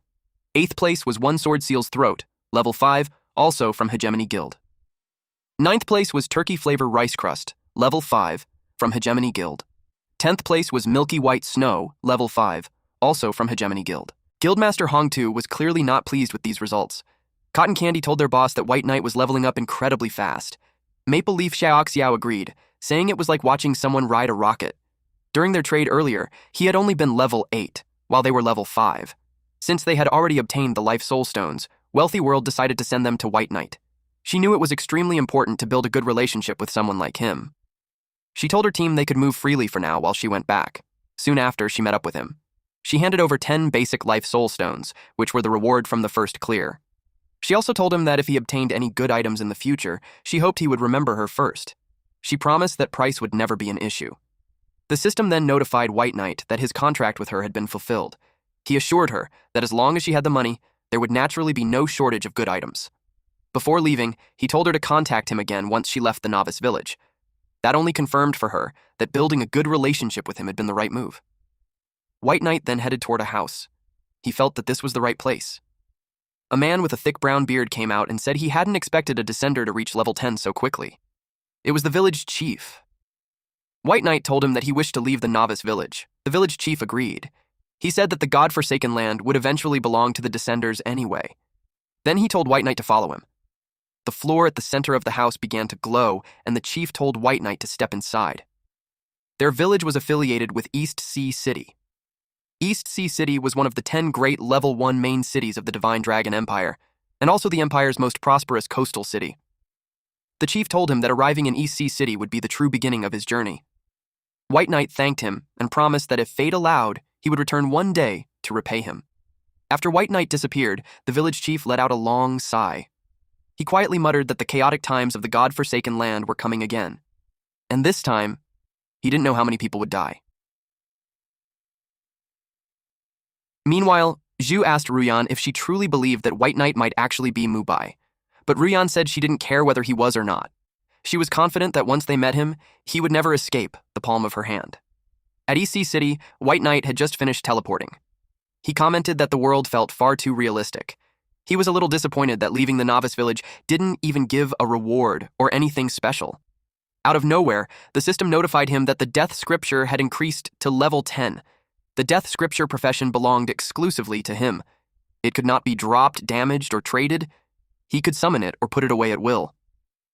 It was currently level 10, matching his character level. Its basic attributes were plus 300 spell power, plus 100 to all attributes, and damage dealt by undead creatures increased by 100%. His summons would also receive this buff. Another effect was Soul Siphon, where targets killed by him or his summons would have a portion of their soul power absorbed by him. When wild monsters were killed by him, their respawn time doubled. When players were killed by him, they would suffer double penalties, including lifespan loss. His current soul points were 0. He needed to consume 1,000 soul points to gain a second chance to open the death scripture. The second special effect would unlock at level 30. The scripture was a book of rules that only he could read, and once certain conditions were met, he could learn the exclusive skills of the Death Sovereign from it. He found the double death penalty and the ability to learn exclusive skills particularly interesting. He opened the book, and the words inside began to float and glow. His own eyes also started glowing. At that moment, he learned a new skill called Death Gaze. The process was painful, but he successfully obtained the skill. Death Gaze was an SSS rank skill, level 1, with 0/50 proficiency. It was an active skill. Its effects were as follows. First, it dealt true damage equal to 50% of his spell power per second for 10 seconds. Second, creatures caught in his gaze would be continuously affected by fear.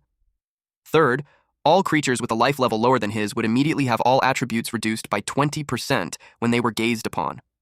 This effect depended entirely on life level and could not be reduced by resistance. Fourth, creatures killed by death gaze would suffer extreme pain, and after resurrection they would enter a weakened state, with all attributes reduced by 40% for 12 hours. The skill was instant cast, with a 60-second cooldown, and consumed 5% of his maximum mana. Once released, it required no continuous channeling, and its maximum attack range was 100 meters. In simple terms, wherever his gaze fell, death followed like a shadow. He was impressed by the true damage per second, and even more excited about the promotion traits, which could eventually double the damage and double the attack range. However, he also thought the phrase, "whoever you stare at dies," sounded a bit perverted. Suddenly, someone appeared nearby. The man said he didn't expect that, among the Descenders, someone would awaken this kind of power. He told White Knight that he was both lucky and unlucky. White Knight asked him who he was. The man had long silver hair and a beard. His name was Situji, the city lord of East Sea City, and an elder of the Divine Dragon Hall. He was clearly another powerful figure whose level could not be seen. White Knight politely greeted the city lord Situ. Situ's eyes lit up. He said White Knight truly carried the power of death. He could see that White Knight had already changed classes into a sovereign class profession. According to him, a class like that should never appear in the God-forbidden land. Our MC was caught off guard as this person actually saw through his hidden profession. Situ then sighed and said it was a pity. If White Knight walked this path, his future would be far harder than other sovereign classes. Curious, White Knight asked what he meant.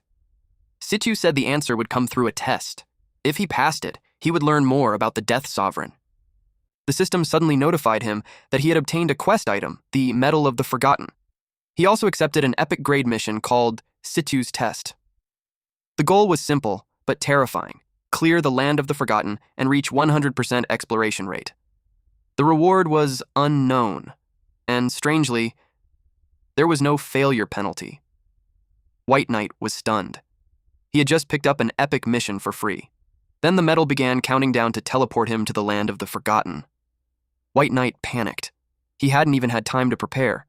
He was planning to socket gems into his equipment first.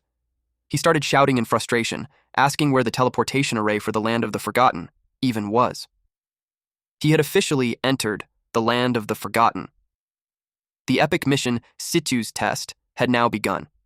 To complete it, he had to clear the entire area within 72 hours and reach 100% exploration. White Knight immediately summoned his minions. Without them, he wouldn't feel safe for even a second. The skeleton mage appeared. It had 5,080 spirit, 5,080 agility, 5,080 constitution, and 20,640 HP. Its spell power reached 10,160, and its physical defense was 1,693. Its main skill was Fireball, rank E level 9, which dealt 220% of its spell power as fire damage, with a 1.5 second cast time and a 30-second cooldown. White Knight was pleased. Now that his minions had Fireball, their attacks were much more fierce. Soon, enemy skeletons started rushing toward him. They were level 20 normal monsters with 5,000 HP, 210 attack, 120 physical defense, and 80 magic defense. Creatures like these were everywhere in the Land of the Forgotten. Weak, but annoyingly plentiful. White Knight gave the order: all forces attack. The system notified him that he had killed a level 20 skeleton. He received a 50% level gap bonus, gaining plus 30 experience points.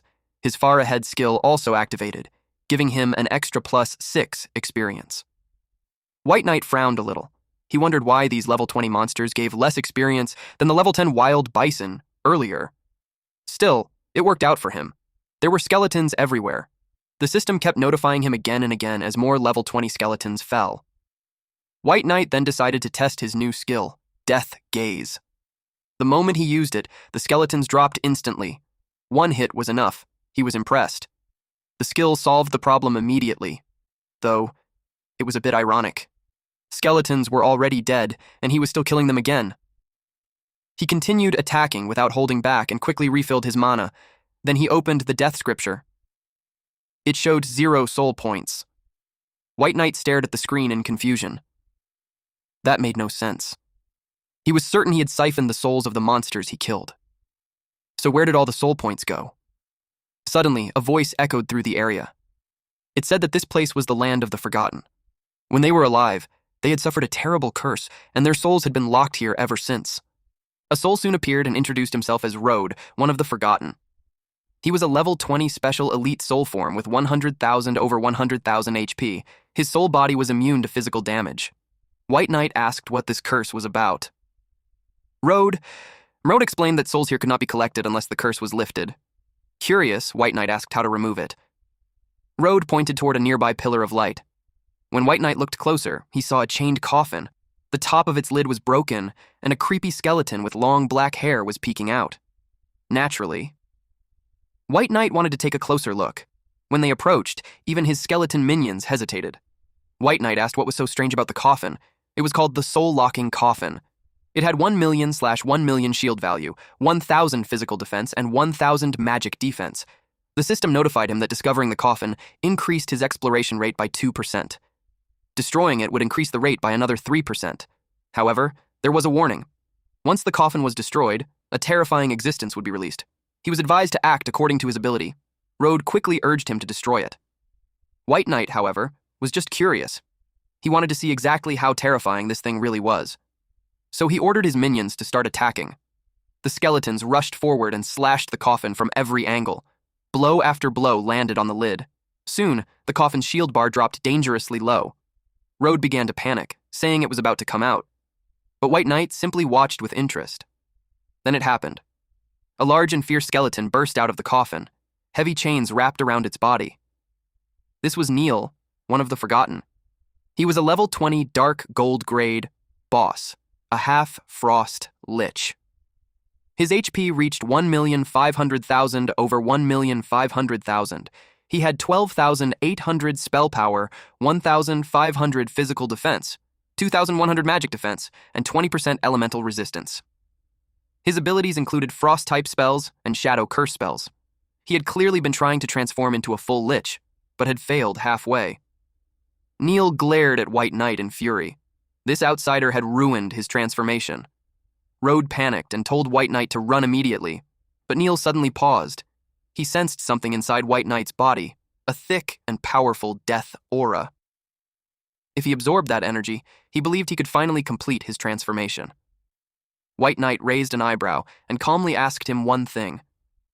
"Who gave you the confidence to think you could do that?" Then he ordered his skeleton squad to attack. The skeletons rushed forward and struck Neil from all sides. Neil didn't look worried. His defenses were extremely high. He believed these weak undead could never break through. Then he smashed several of White Knight's skeletons with brutal force. But he suddenly froze when arrows began raining down from the skeleton archers. Neil stared at White Knight in shock. He demanded to know who he really was to summon so many powerful undead creatures. He quickly raised a frost shield to block the arrows. Then Neil called his own servants.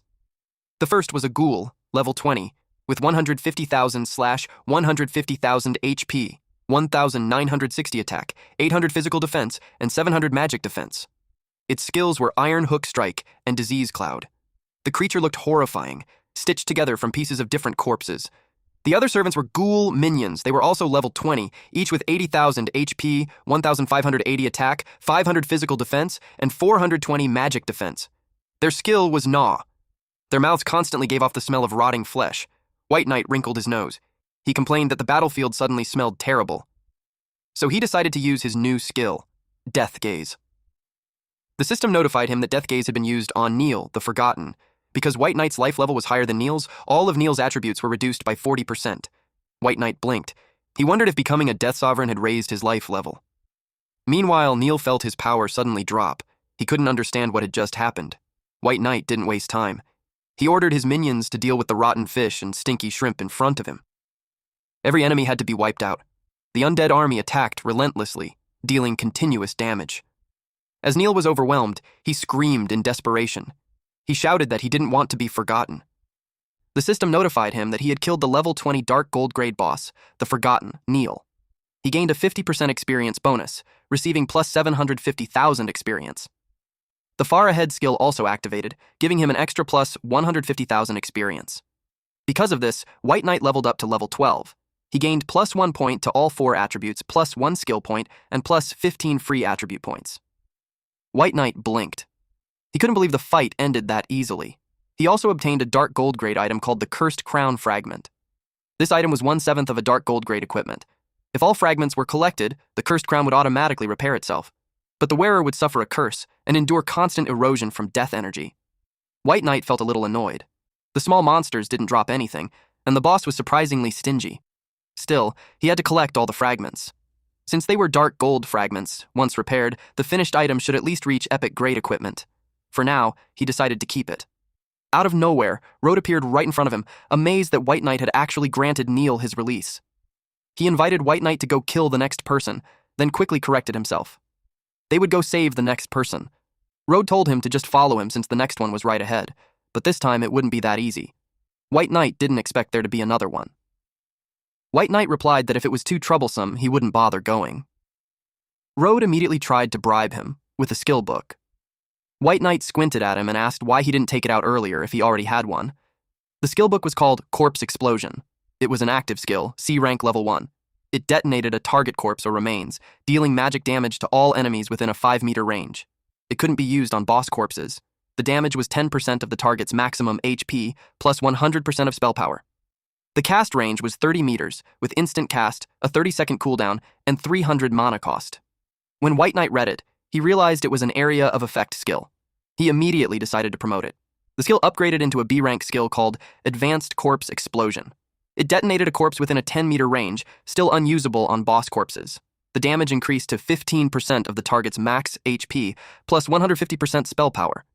The cast range became 50 meters, still instant cast, with a 30-second cooldown, but the mana cost increased to 600. He used it on an enemy. The explosion burst outward and covered a wide area. White Knight didn't expect the power to be that strong, or the range to be that wide. Road kept praising him, but White Knight ignored the nonsense. He was simply happy to have an AoE skill now. Grinding monsters should become much faster. An hour later, White Knight muttered that the Land of the Forgotten was actually quite huge. Soon he encountered the Forgotten, Walter. This was already his 7th opponent. White Knight used Corpse Explosion on him. Walter refused to die easily. Before falling, he threatened that White Knight would eventually pay the price. In the end, Walter died and dropped loot. White Knight now had 7 fragments. He checked what equipment could be synthesized. Road suddenly yelled at him not to synthesize it, warning that the item would erode him, but the fragments had already begun forming into a crown. White Knight asked Road what nonsense he was talking about. Road stared at the crown with fear and said it was already too late. The system notified White Knight that he had obtained the item Cursed Crown. The fragments fused together and repaired the equipment. His current exploration rate had now reached 50%. Just as he expected, once the fragments were promoted, the final item's grade also increased by 1 level. But the 50% exploration rate meant there were still other monsters remaining. Road urgently told him to throw away the crown immediately. Otherwise, the death energy would erode him, and he would eventually become a walking corpse just like the others here. But White Knight stood there, in a daze. Road shouted again, telling him to throw it away quickly. The system then notified him that he had suffered death energy erosion from the cursed crown. However, the death energy stored in his body had already reached its limit. He could continue absorbing more only after consuming some of it. Any excess death energy would not cause any effect on him. Suddenly, the ground began to tremble. White Knight snapped back to his senses. He asked if there really was such a terrifying enemy here. He immediately ordered the skeleton squad to form a defensive stance. A faint white light began leaking out from the ground. Road instantly realized who was coming, and fear filled his face. A red coffin with golden edges slowly rose from the ground. The system notified that the aura of the cursed crown had awakened Lich Franklin, who had been slumbering beneath the Land of the Forgotten. Road shouted that it was Franklin who had cursed them all. He was the one who turned this place into the Land of the Forgotten. Road begged White Knight to help him kill the monster Franklin. In return, he was willing to pay anything. White Knight realized that this NPC had already become something like a companion to him, so he promised to help. Road's status panel appeared. He was the mayor of Sunset Town, and what stood before White Knight was only a remnant of his soul. He was a level 20 special elite in soul form, with 100,000 over 100,000 HP. His skill was Soul Possession, which increased the target's main attribute by 20%. His soul form was immune to physical damage. Road had finally recovered his memories. He used to be the mayor of Sunset Town, but now he was the only remaining soul left. White Knight accepted the unique hidden mission, Road's request. The objective was to kill Lich Franklin. The reward was unknown. He also received the Soul Possession buff, increasing his spirit attribute by 20%. Road thanked White Knight. Franklin was incredibly powerful, so he promised to fight alongside him with everything he had. The Forgotten. Franklin was a level 20 Frost Lich. Because he was in a severely injured state, his level had been reduced. He was still an epic grade boss, with 15 million/15 million HP, 48,000 spell power, 5,000 physical defense, and 8,000 magic defense. His elemental resistances were 95% ice, 30% shadow, and 25% death. His skills included frost spells, shadow spells, and death spells. He was a true lich. Even though his soul had suffered heavy damage, he was still extremely dangerous. Franklin was surprised to see that the pitiful man from back then had actually survived. Then he sensed the power coming from the repaired cursed crown. He called for the crown to return to him, its rightful master. But to his surprise, the crown didn't respond. White Knight calmly said there was no reason the item in his hand should listen to Franklin's summons. The cursed crown head was a legendary grade item usable from level 10 to 20, with 1,000/1,000 durability. The normal equipment requirement was Franklin, but the Death Sovereign could ignore that requirement and forcefully equip it. After killing the opponent, the equipment restriction would return to normal. Its base attributes were level 15, plus 100 physical defense, plus 200 magic defense, plus 2,000 HP, plus 4,000 mana, and plus 75 to all attributes. White Knight put the crown on. Its effects were as follows: plus 10% spirit, plus 30% curse resistance, and the wearer would suffer continuous energy erosion. One of its skills was Power of Curse, a passive ability that caused all spells to carry a curse effect. It randomly applied 2 curses to the target, lasting 5 seconds, with a 5-second cooldown. The second skill was Curse Aura, an aura-type skill. When activated, all enemies within 100 meters had their speed reduced by 30%. This included attack speed, movement speed, and casting speed. The skill consumed 200 mana per second and had no cooldown. Franklin immediately summoned his Shadow Knights. They were level 20 with 200,000 over 200,000 HP, 6,800 attack, 1,800 physical defense, and 1,800 magic defense. Their skills included Shadow Charge, Power of Shadow, and Shadow Shield. The army of an epic grade boss was clearly much stronger than that of a dark gold boss. White Knight didn't hesitate. He challenged the underlings first and ordered his skeleton squad to charge. The skeleton knights struck the horses of the Shadow Knights, while the skeleton archers rained arrows down on them. White Knight activated Curse Aura. Their speed instantly dropped by 30%. Forget riding horses. At this speed, even a car would crawl like a snail. Franklin could only curse in anger. Meanwhile, White Knight felt quite satisfied. He was now level 15, equipped with 2 legendary items, and the Death Scripture had boosted his attributes significantly. Compared to when he first arrived in the Land of the Forgotten, his stats had nearly doubled. The only disappointment was that the Cursed Crown couldn't be promoted further. Franklin coldly warned him that he was courting death. White Knight replied that he wouldn't even give him a chance to breathe. He immediately used Death Gaze on Franklin. The system judged that White Knight's life level was higher than his opponent's. As a result, the Curse Agony was applied to Franklin, dealing shadow damage equal to 100% of spell power every second for 5 seconds. Franklin was down on his knees. He couldn't believe what was happening. He asked White Knight who he really was. White Knight replied that he didn't need to know. That answer annoyed Franklin. A wretched human dared to insult a great lich. He declared that no matter who White Knight was, he would still be buried in the Land of the Forgotten. A violent tornado burst out of Franklin's chest. He wanted the human dead. On top of that, Franklin wanted our MC's power. He summoned Caucus. This was Caucus, an undead bone dragon. Level 20. It was heavily injured, so its level had dropped. Even so, it was still an epic grade boss. Its health was 20 million out of 20 million. Attack, 12,000. Physical defense, 10,000. Magic defense, 6,000. Death-type elemental resistance, 30%. Its skills were Bone Prison, Bone Spike Hell, and Death Storm. The system notified White Knight that Caxus had appeared, and his exploration rate had now reached 90%. White Knight couldn't believe it. Franklin had actually summoned a bone dragon. Just as he thought, the test given by the city lord of East Sea City was seriously brutal. Caucus unleashed a blazing breath attack at him. The skeletons quickly formed a defensive barrier and blocked the attack for him. Franklin was stunned. Those were just skeleton warriors, yet they managed to block his bone dragon. The system notified White Knight that he had consumed all his death energy points to reinforce the target skeleton warrior, boosting all its attributes by 640%. He suffered death energy erosion from the Cursed Crown. His death energy points increased by +10. As he began collecting death energy again, he thought of the crown as a walking power bank. He was excited to demonstrate his power. Franklin was pushed back and became furious. He shouted at White Knight for using his crown. Then he unleashed Frost Hell. The spell shot straight into White Knight's chest. Franklin burst into loud laughter after firing his death ray. With a fragile human body like that, he expected the man to die instantly. But he soon realized something was wrong. This human had learned the life-sharing skill, but that skill wasn't perfect. Franklin immediately cast a powerful spell called Death and Decay. Then he created Bone Prison, trapping our MC inside. He followed it up with Bone Spike Hell. Most of White Knight's skeletons were pierced by spikes that erupted from the ground.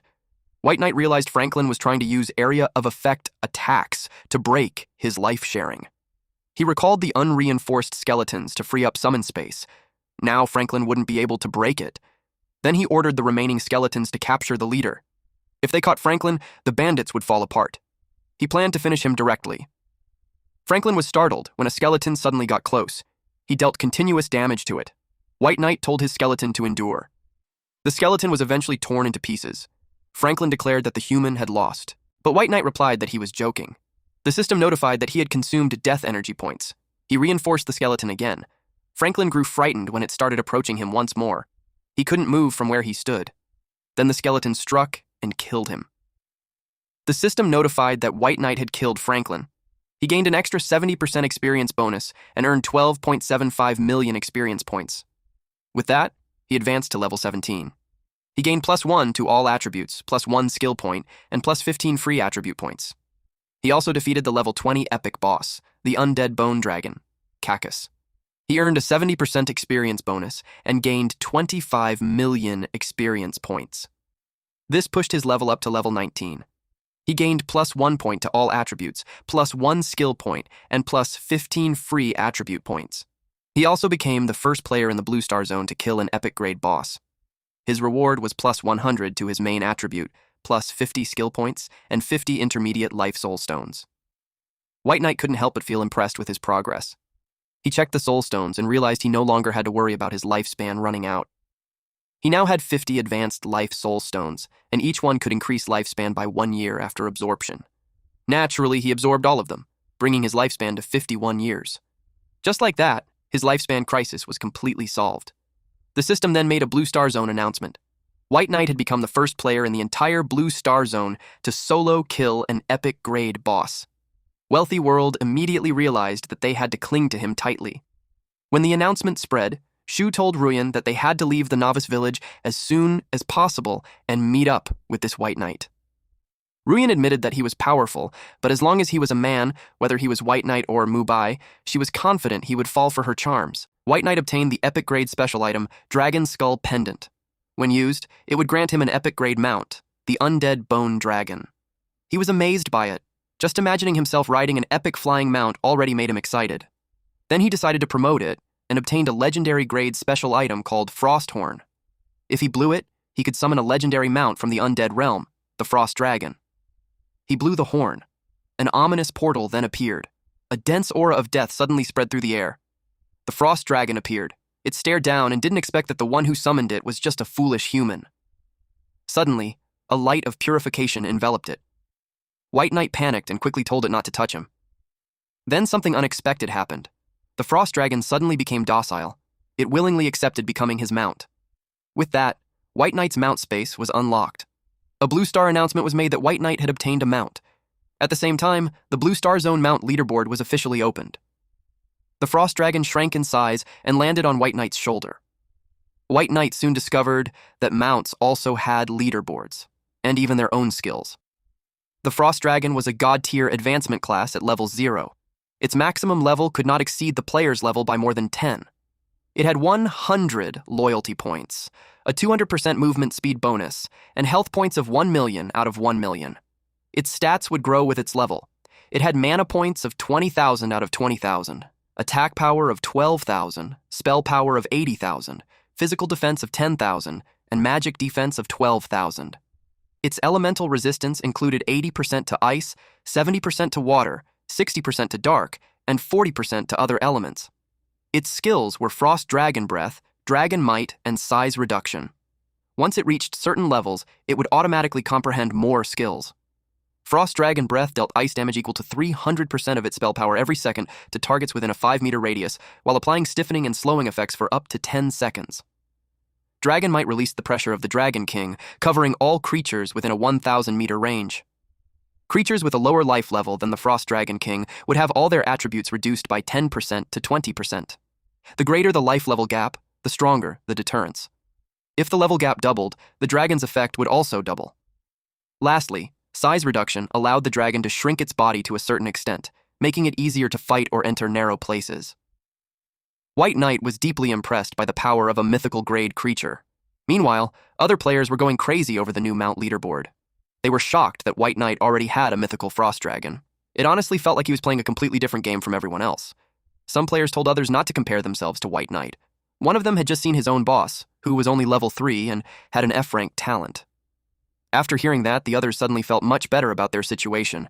Meanwhile, White Knight was feeding his frost dragon when Road told him that he had sensed the location of the phylactery. White Knight asked where it was. Road simply told him to follow him. They went deeper into the forest and soon found Franklin's phylactery. It was an epic grade item with 1 million out of 1 million durability. This was a life-saving item that Franklin had crafted during the peak of his power. It contained his soul fire. As long as the phylactery remained intact, the Lich would never truly die.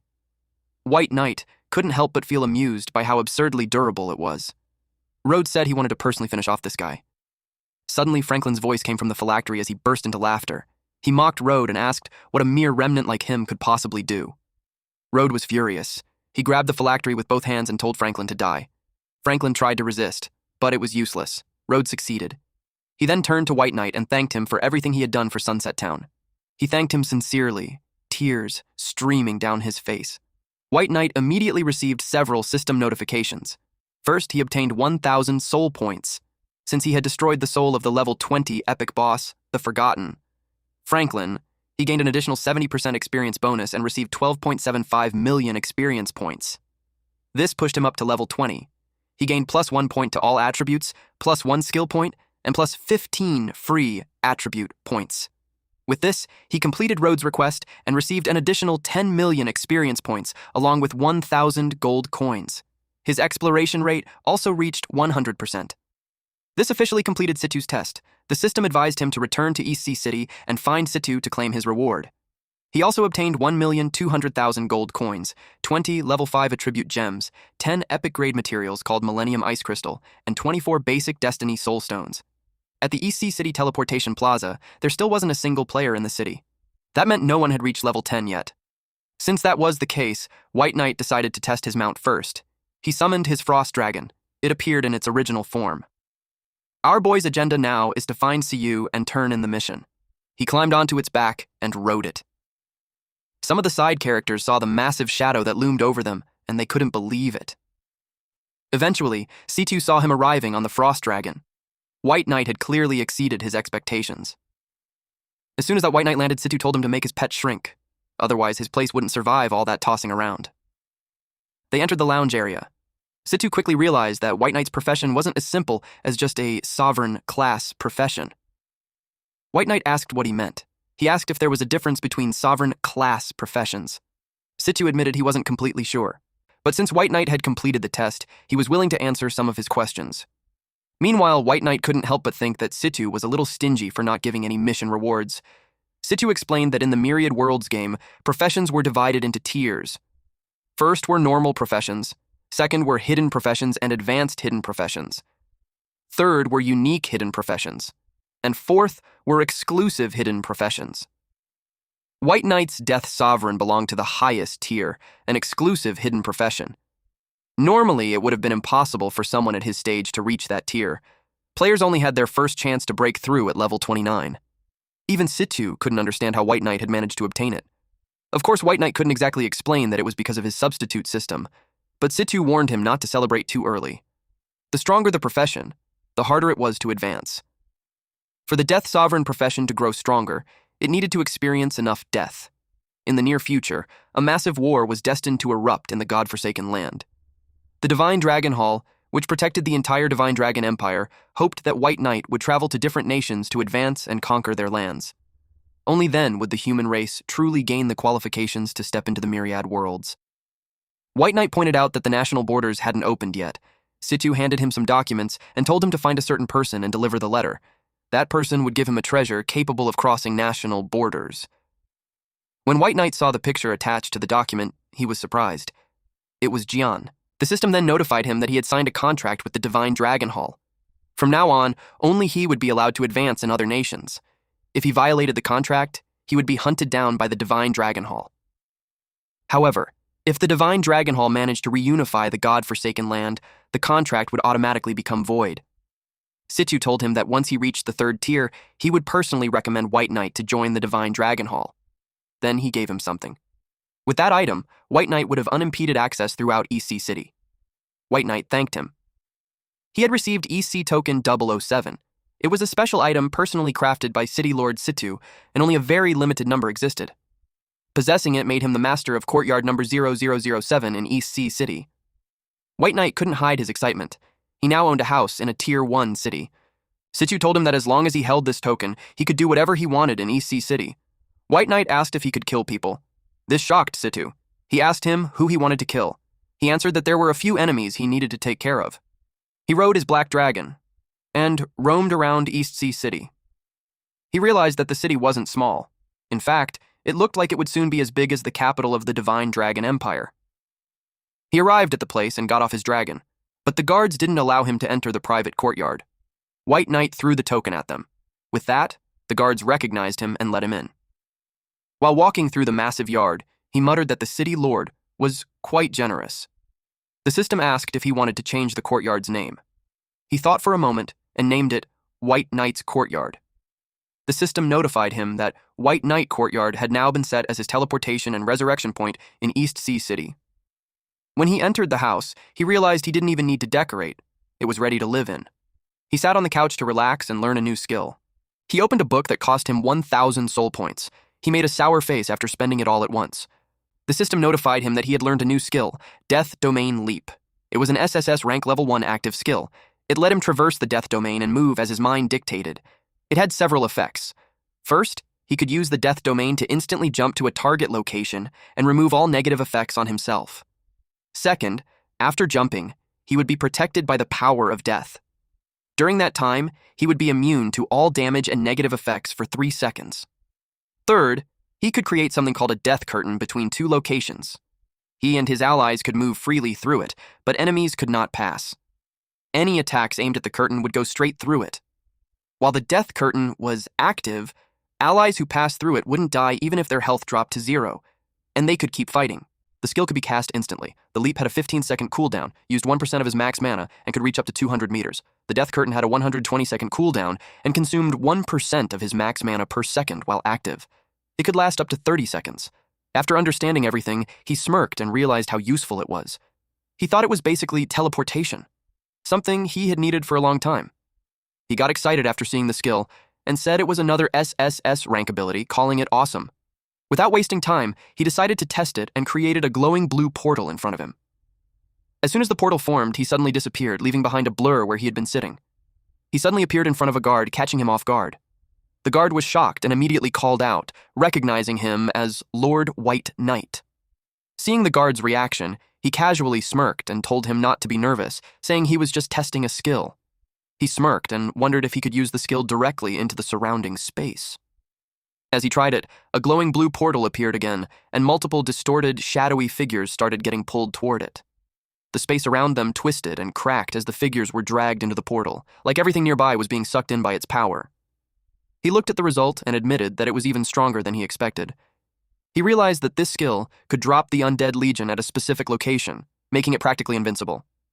Still, he noted one limitation. The SSS rank skill couldn't be upgraded any further. He decided it was time to go out and earn some money. With a confident look, he raised his hand as blue energy swirled around him, forming a powerful portal. Moments later, we see a woman called out to him, saying that if he had extra starstones in the future, he could come find her anytime. He casually agreed while holding a small pouch in his hand. As he walked away, a guard suddenly appeared behind him, and he quickly hid the pouch behind him. He walked down the empty street happily, because he had just made over 200,000 from buying level 3 to 4 stones, promoting them once and then selling them back and forth. He planned to go to the auction house next and see if there was anything good. He made his way there. He stepped inside a grand, luxurious hall filled with ornate decorations and shining chandeliers. He clicked his tongue and thought that it was obviously a place meant for spending money. As he tried to go upstairs, a staff member stopped him politely. She explained that the second floor was an exclusive area for the auction and wasn't open to everyone. She then pointed out that he needed to purchase a ticket first if he wanted to go up. He realized that the cheapest ticket cost 1,000 gold coins, and the items sold there were around a whopping 100,000.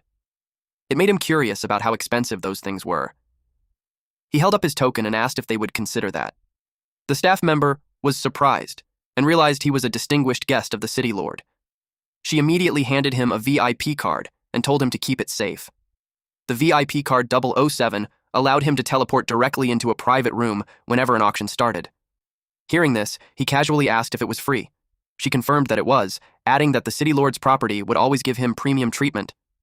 The staff explained that the handling fee for his sales and purchases was only 5%, which was much lower than usual.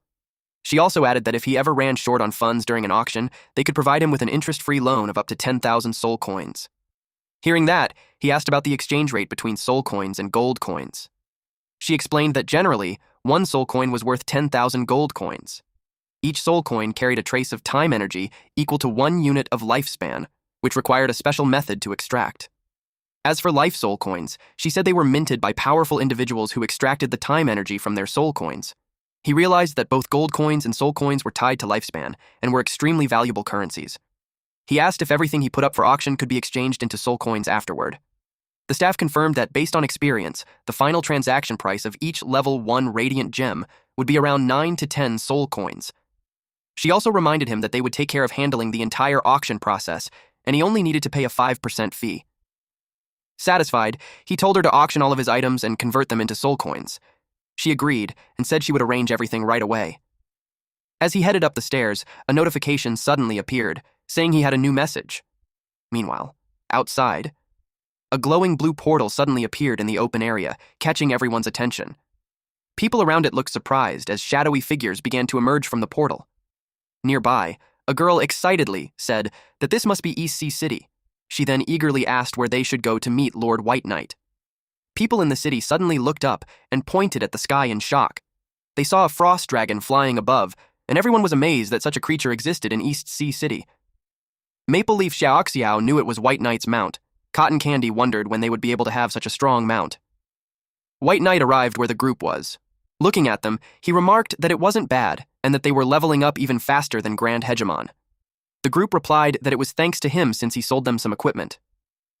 Wealth World apologized, explaining that they were only able to give the remaining payment now. He accepted it casually and said there was no problem, adding that since they were new to East Sea City, they should explore it properly, and he would head off first. As he started to leave, she suddenly called out to him and asked him to wait. He turned around, slightly confused. The woman then told him that she had something he might be interested in and showed him a scroll. He realized that SSS rank talents were indeed not to be underestimated. He was amused at how the money tree could really shake out such good stuff. It was the Scroll of Destiny, a legendary great item. After use, he would gain one chance to roll the destiny dice. Different outcomes could happen. If he got one, he would receive a terrible destiny. If he got two, nothing would happen. If he got numbers 3 to 6, he would be favored by good luck. The higher the number, the better the reward. He looked at the item and immediately understood its value, thinking that in a gambler's eyes, this kind of item could be either a disaster or a huge opportunity.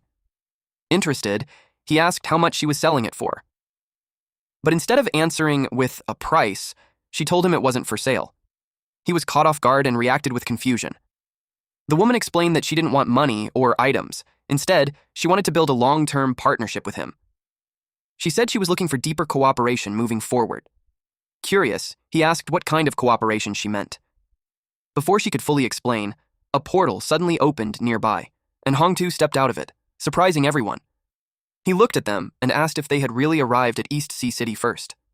Hongtu looked frustrated and told them to just wait and see. White Knight realized that by this point, player parties with S-rank talents should all be arriving at East Sea City one after another. He expected the adulterous couple to arrive soon. Suddenly, someone stepped out of a portal and looked around in amazement, realizing that this was East Sea City and that he had finally made it out of the novice village. Wealthy World noticed that White Knight was distracted, so she asked him why.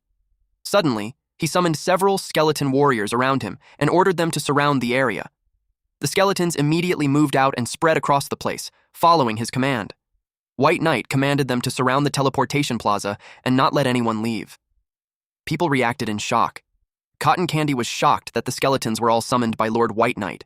Wealthy World told the others not to move, saying that he clearly had his reasons and that they should just observe for now. Meanwhile, the people surrounded by the skeletons started panicking. They shouted at White Knight, asking what he was doing and why they were being targeted. Some of them demanded to be let out immediately, while others complained that their attributes had suddenly dropped by 20%. He raised his hand and calmly told everyone not to panic. He said he just needed them to cooperate with him on one thing. Then he explained that if anyone wanted to leave, they could exit through the outlet one at a time. But instead of calming down, some people got angry. They started shouting at him, questioning who he thought he was, and mocking him, even threatening him if he kept acting that way. In an instant, a sharp flash cut through the air. Those two men fell instantly. The others were shocked, unable to see what had just happened. They panicked, saying they didn't even catch the attack, while one of them feared that the attacker must have extremely high speed or power. White Knight glared at them and asked if there was anyone else with objections. He rode his frost dragon, and the crowd fell silent.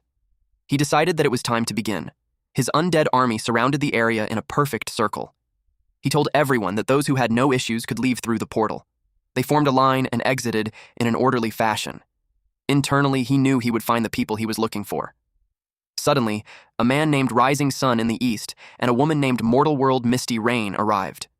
They were confused about what was happening. The man in front of them told them that a big shot was looking for someone. The two who had just arrived looked up in shock. Mortal World Misty Rain confirmed their suspicion.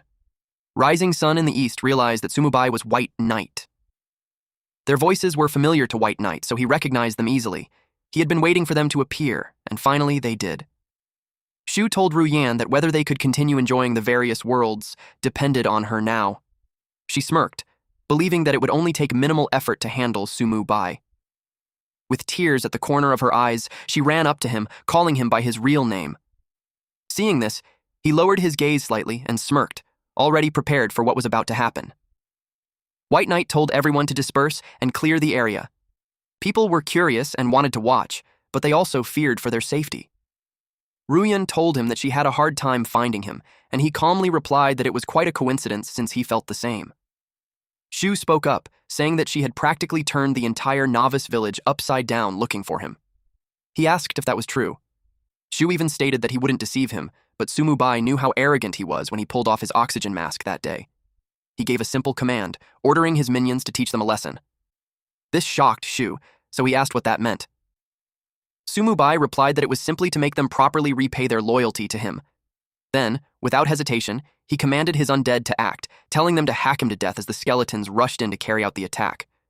One person in the crowd wondered what he was doing and if he was really planning to kill Shu. Shu was left bruised and bloodied. Sumu Bai asked him how it felt to die. He stood there, surrounded by dark, overwhelming energy, his eyes glowing red. In a cold voice, he asked if he wanted to experience it himself. A sudden slash cut through him. Ruyan received a system notification announcing that Rising Sun in the east had been eliminated by White Knight. She couldn't believe that Sumu Bai had killed Shu. And now it was her turn. He asked her why she was staying so far away from him when she had just said she had been looking for him all this time. She was trembling with fear. Internally, she wondered how much he knew, or if he knew everything. Wealthy World told White Knight that they should go since the city guards were already there. The guards told White Knight that his commotion was too loud. White Knight told Wealthy World that he would be fine and that he would contact them later. She told him that they would be leaving first. He apologized for causing trouble.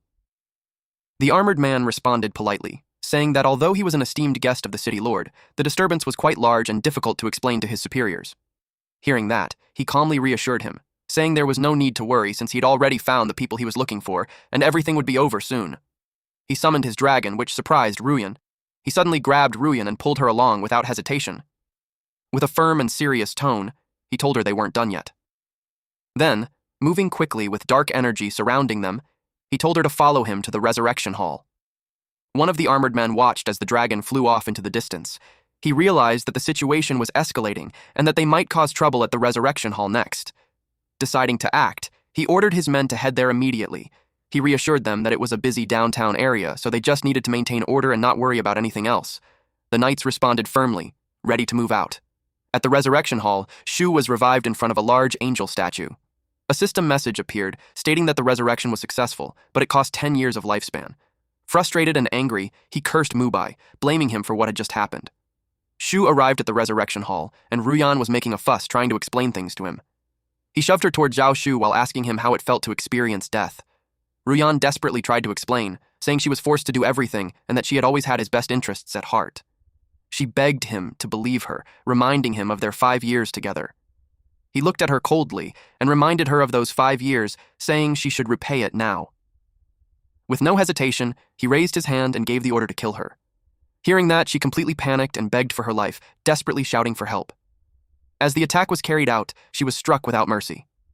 Shu could only stare and mutter that it was over. Shu bowed and admitted to White Knight that he was wrong, begging for mercy. But our MC just kicked him, smashing his face straight into the ground. After death, if they don't actively resurrect, their bodies can only be maintained for 30 minutes. He stared at their corpses and muttered that they were just getting what they deserved. Half an hour later, they resurrected, but lost 10 years of their lifespan. Ruyan immediately begged him to spare her life. She was terrified, because if he killed her again, it would truly be the end for her. He asked if they even thought twice when they cut off his oxygen supply. He kicked her into the wall, saying killing her would only dirty his hands. He called her a woman, with a heart like a snake and a scorpion, then told her to get lost. After that, he walked out of the hall. He felt relieved, finally getting his revenge. Now, it was time to enjoy the myriad worlds. The guards asked if he was done. He said yes, since the adulterous couple had received the punishment they deserved. He apologized to the guards for the trouble. After that, the guards withdrew. White Knight felt good. He decided to sweep up some loot first, then earn gold to upgrade his equipment. White Knight walked through a portal and returned to the city, blending into the crowd. While walking, he checked what he had and thought that searching through main cities for hidden tasks and making money through trading was still too inefficient. Just then, a message from Wealthy World popped up. She wanted to discuss something with him. They sat across from each other at a table filled with food. He asked her directly what she wanted from him. She said she would be straightforward, and he encouraged her to speak. She knew that he was aware her combat power was lacking, but when it came to making money, no one could beat her. With that said, she planned to establish a chamber of commerce and cooperate deeply with him. She believed that with his strength plus her financial resources, rising in that God-forbidden land was just around the corner. He answered, saying he wouldn't cooperate. Then he added that what he actually needed was an agent. He casually brought out a pile of gems, which shocked her. He explained that his talent allowed him to consume resources and upgrade an item by 1 grade. Hearing this, she was shocked and asked if such a talent really existed. He told her that he would give her 1% profit, and she just needed to handle matters for him. She told him she could act as his agent, but she wanted 10 million gold coins so she could change her profession at once. Hearing that, he was surprised and asked if she was serious about asking for that much. She explained that she would sign a soul contract with him if he helped her complete a class change. For all subsequent profits, she planned to keep 5%. He asked what she meant. She then revealed her status window. Her skill allowed her to accumulate massive wealth, and once she reached 10 million gold coins for the first time, her class would evolve into a hidden unique profession called God of Wealth. He realized that if she had been given more time to grow, it might have taken years before she could reach 10 million. He asked her seriously if she was really sure about the deal. She confidently said she had never been more serious. With that, they shook hands and agreed to work together. A system notification appeared, confirming that the contract between White Knight and Wealthy World had been successfully signed. From then on, she would have full authority to handle all commercial affairs between both parties. The ownership of 95% of his future wealth would belong to White Knight. Anyone who broke the contract would have their soul destroyed. Without wasting time, he gave her 10 million gold coins and told her to change her class first. As she accepted it, a golden light burst around her. In the next moment, her class successfully evolved into the hidden profession, God of Wealth. He asked if she had gained any new skills. She told him she got 2. The first skill was Money Shield, a passive skill with no level. For every gold coin she possessed in her backpack, she would gain 1 shield point. The limit was 100,000. If she didn't suffer an attack for 10 minutes, the shield would refresh again. Next was God of Wealth's Ingot, a profession-exclusive offhand item. It couldn't be dropped or traded. It was level 10 and scaled with her. This increased all her attributes by plus 50 and gave plus 2,000 health points and mana points. It had a special effect that needed to be unlocked first. With this, she could learn the God of Wealth's professional skills, but the price wouldn't be cheap. As he looked at it, he realized that this hidden class was like a powerful upgrade, similar to the death scripture. She was happy to see that her fortune tree had grown so much. She shook it, and about 680 soul coins fell out. On top of that, there was also an advanced life soul stone. She gave him a crystal and excitedly told him to hurry up and use his talent to upgrade the item. Taking the crystal, he activated his ability. As the energy surged, the item began to glow and evolve. The system displayed that it was a life soul crystal, a rare special treasure. After absorption, it would increase lifespan by 100 years. If he died, it would lose 1/10 of its value, and he would lose 10 years of lifespan. She was impressed. Suddenly, a system announcement appeared, revealing that the Blue Star Zone rankings had been unlocked. It showed that White Knight was currently in first place at level 20, ahead of the others. Seeing this, they realized that the novice protection period was about to end, and the rankings were now active. After that, he reassured her not to worry, saying the Myriad Worlds was full of opportunities to make money. He handed her a VIP card for the East Sea City auction house and told her to manage it well. And besides that, he also had a property that he wanted her to manage. When she asked where he was going, he smirked and said she should focus on experiencing the auction house properly. He was going to turn it into a quest. At Red Maple City's Yinchuan waterfall, Jian was painting. White Knight arrived to turn in the quest. Jian saw that he had come back early. He showed him his painting. It looked like it was done by a kid. But White Knight showered him with flattery.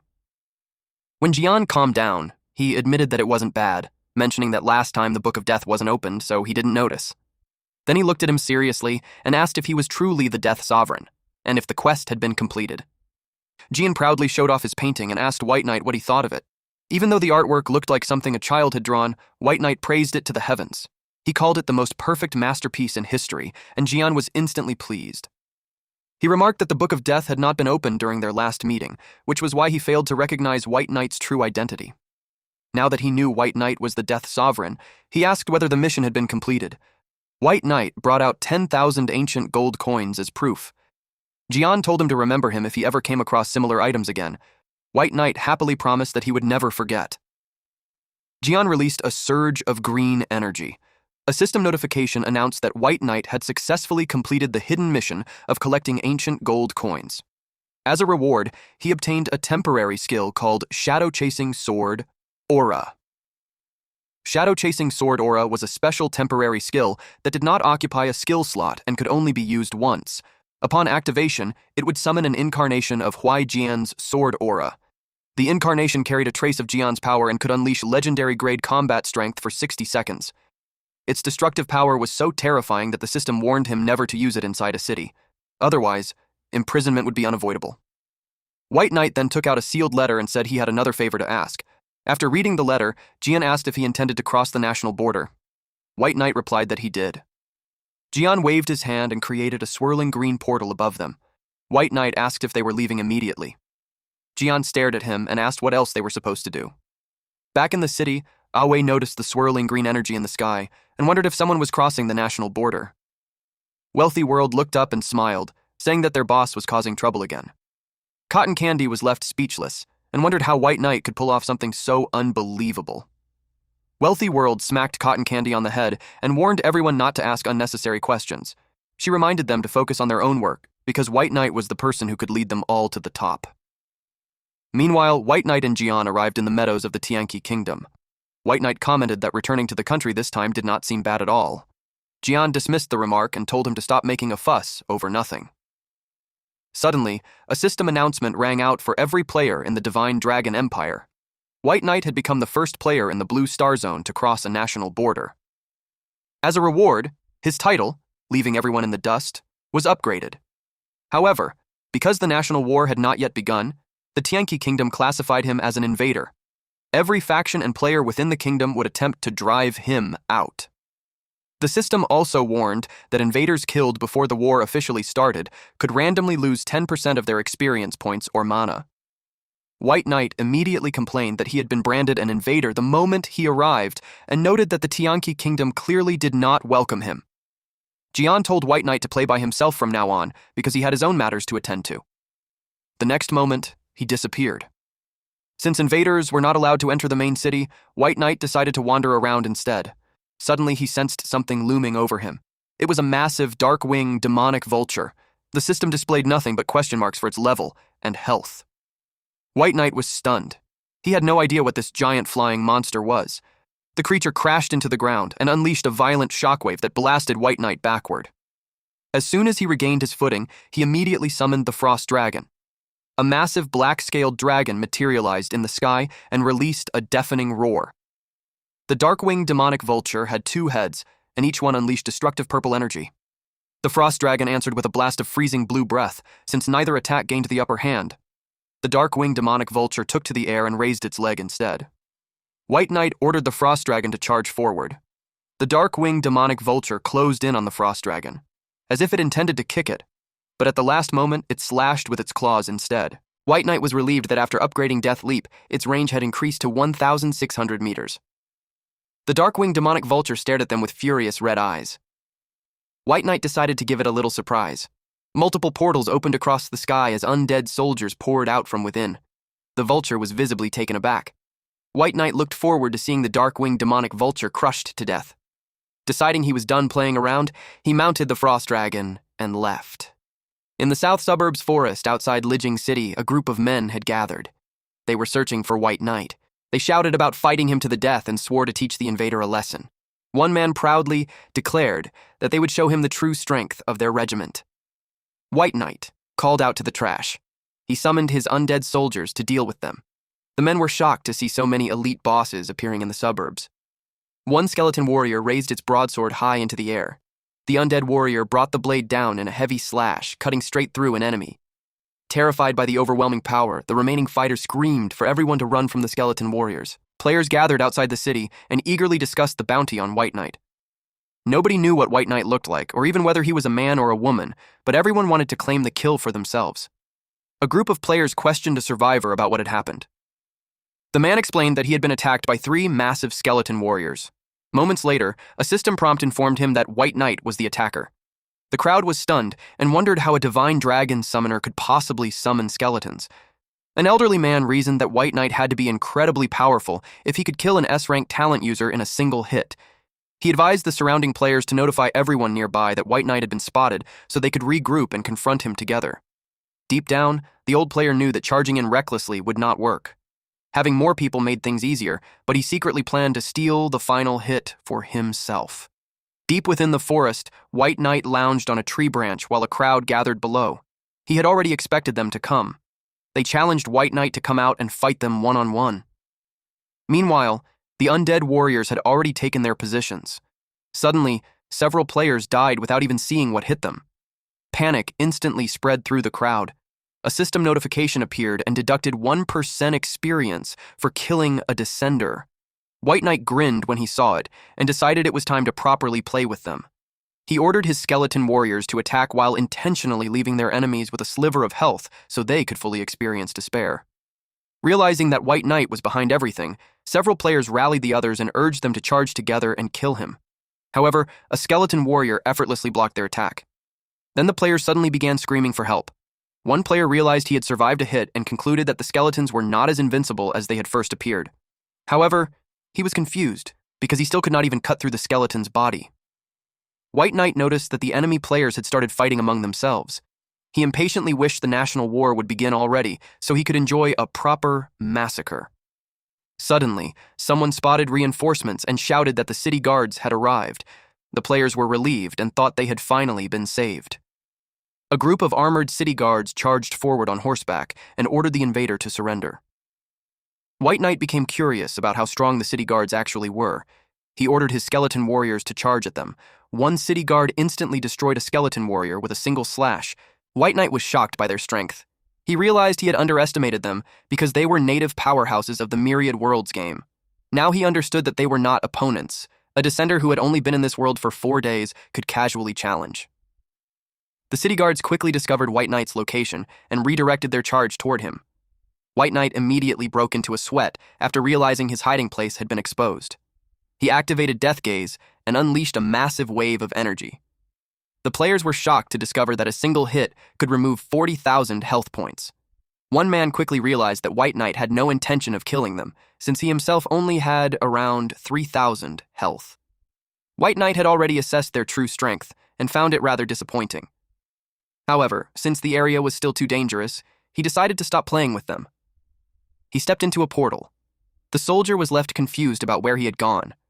White Knight emerged from the portal and arrived in a ruined city littered with corpses. Then he noticed the dark-winged demonic vulture looming overhead. He wondered why the vultures were there and whether they were responsible for slaughtering everyone in the city. When the vulture suddenly dived straight at him, he immediately dodged. He fell into a pond. The vulture let out a piercing shriek. At that moment, a group of armored soldiers riding flying mounts arrived. One of them spotted the dark-winged demonic vulture and immediately ordered everyone to stay alert. White Knight hid behind a tree and noted that the soldiers had arrived at the perfect time, drawing the vulture's attention away from him. The soldiers were immediately attacked. The captain took the hit, causing the other soldiers to worry. They suggested calling for reinforcements at once. The captain believed the dark-winged demonic vulture had already been sealed away. He demanded to know who had broken the seal. Since the battlefield was already descending into chaos, White Knight decided to make it even messier so he could take advantage of the situation and search for treasure. He was also eager to test whether the promotional skill worked on monsters. One soldier noticed the invader and reported his presence to the captain. The soldiers all wondered what he was trying to do. White Knight raised his hand toward the sky and targeted the dark-winged demonic vulture. A pillar of golden light descended and struck the monster. The sudden surge of energy caused it to evolve into a legendary-grade boss. The soldiers watched in complete disbelief. The captain wondered if White Knight was responsible. He immediately ordered his men to call for reinforcements. One of the soldiers grimly replied that it was already too late for that. The newly evolved creature grew even more heads and expanded into a colossal monster. The soldiers quickly retreated. They knew they stood no chance against it. One soldier was struck and thrown from his flying mount. The captain realized they were completely outmatched by the creature's new power. He urgently ordered everyone to retreat at once. The captain shouted for his men to lure the monster away while sending a distress call for rescue. Since White Knight was satisfied with the chaos he had caused, he decided it was time to leave. The captain watched him escape and wondered who White Knight really was. White Knight arrived at Apocalypse Map, Shifeng Mountain.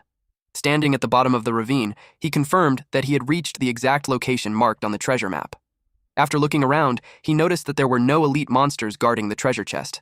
As he stepped forward, a system notification informed him that he discovered an unlocked dark gold-grade treasure chest. He was immediately delighted. He crouched in front of the treasure chest and used promotion. The chest instantly upgraded into a locked epic-grade treasure chest. The system then informed him that unlocking it required 36 space crystals. It even mockingly asked whether he was too poor to afford them. White Knight was annoyed since he had wanted to open it for free, only to discover that it was now locked. He wondered what exactly a space crystal was. He sent a message to Wealthy World, instructing her to ask the auction house manager about space crystals and purchase 36 of them. He decided to leave the area first. Not long afterward, Wealthy World greeted him with a cheerful good afternoon. He immediately asked whether she had secured the crystals. Wealthy World explained that space crystals were high-level universal materials mainly used to construct teleportation arrays in major cities. They could also unlock advanced treasure chests, upgrade space tents, and create powerful defensive magic arrays. She then informed him that she had already purchased all 36 crystals and transferred them to him. A system notification confirmed that the space crystals had been successfully traded. White Knight acknowledged the trade and instructed Wealthy World to keep an eye out for special auction items. He specifically told her to prioritize buying ice-type and death-type materials whenever possible. She acknowledged the order. White Knight opened the epic-grade treasure chest. The system announced that all 36 space crystals had been consumed. In return, he obtained an epic-grade item called the Ring of Luck. The description simply stated that the ring could bring good luck. White Knight wondered if its true attributes had yet to be unlocked. Suddenly, a global system announcement revealed that Sichuan City had been destroyed by the legendary grade boss, the Dark-Winged Demonic Vulture. Because of the disaster, teleportation fees for surviving players were temporarily reduced to 0. The system advised everyone to seek shelter on their own and wished them good luck.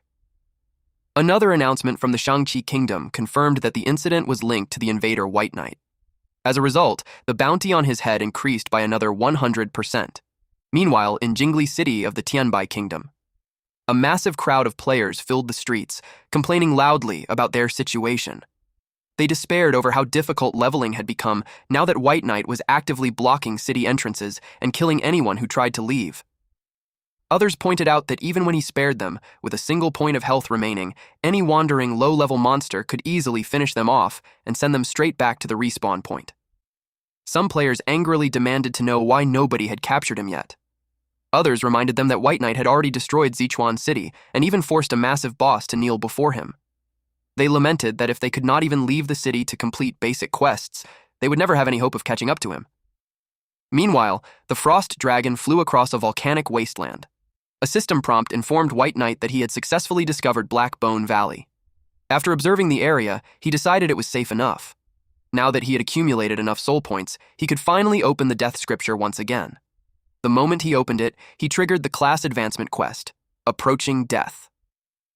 The quest description explained that to truly step onto the path of the Death Sovereign, he needed to bring himself as close to death as possible. He had to precisely reduce his health from full to a single point within a strict 5-second window. If he failed, he would have to start the entire process over from the beginning.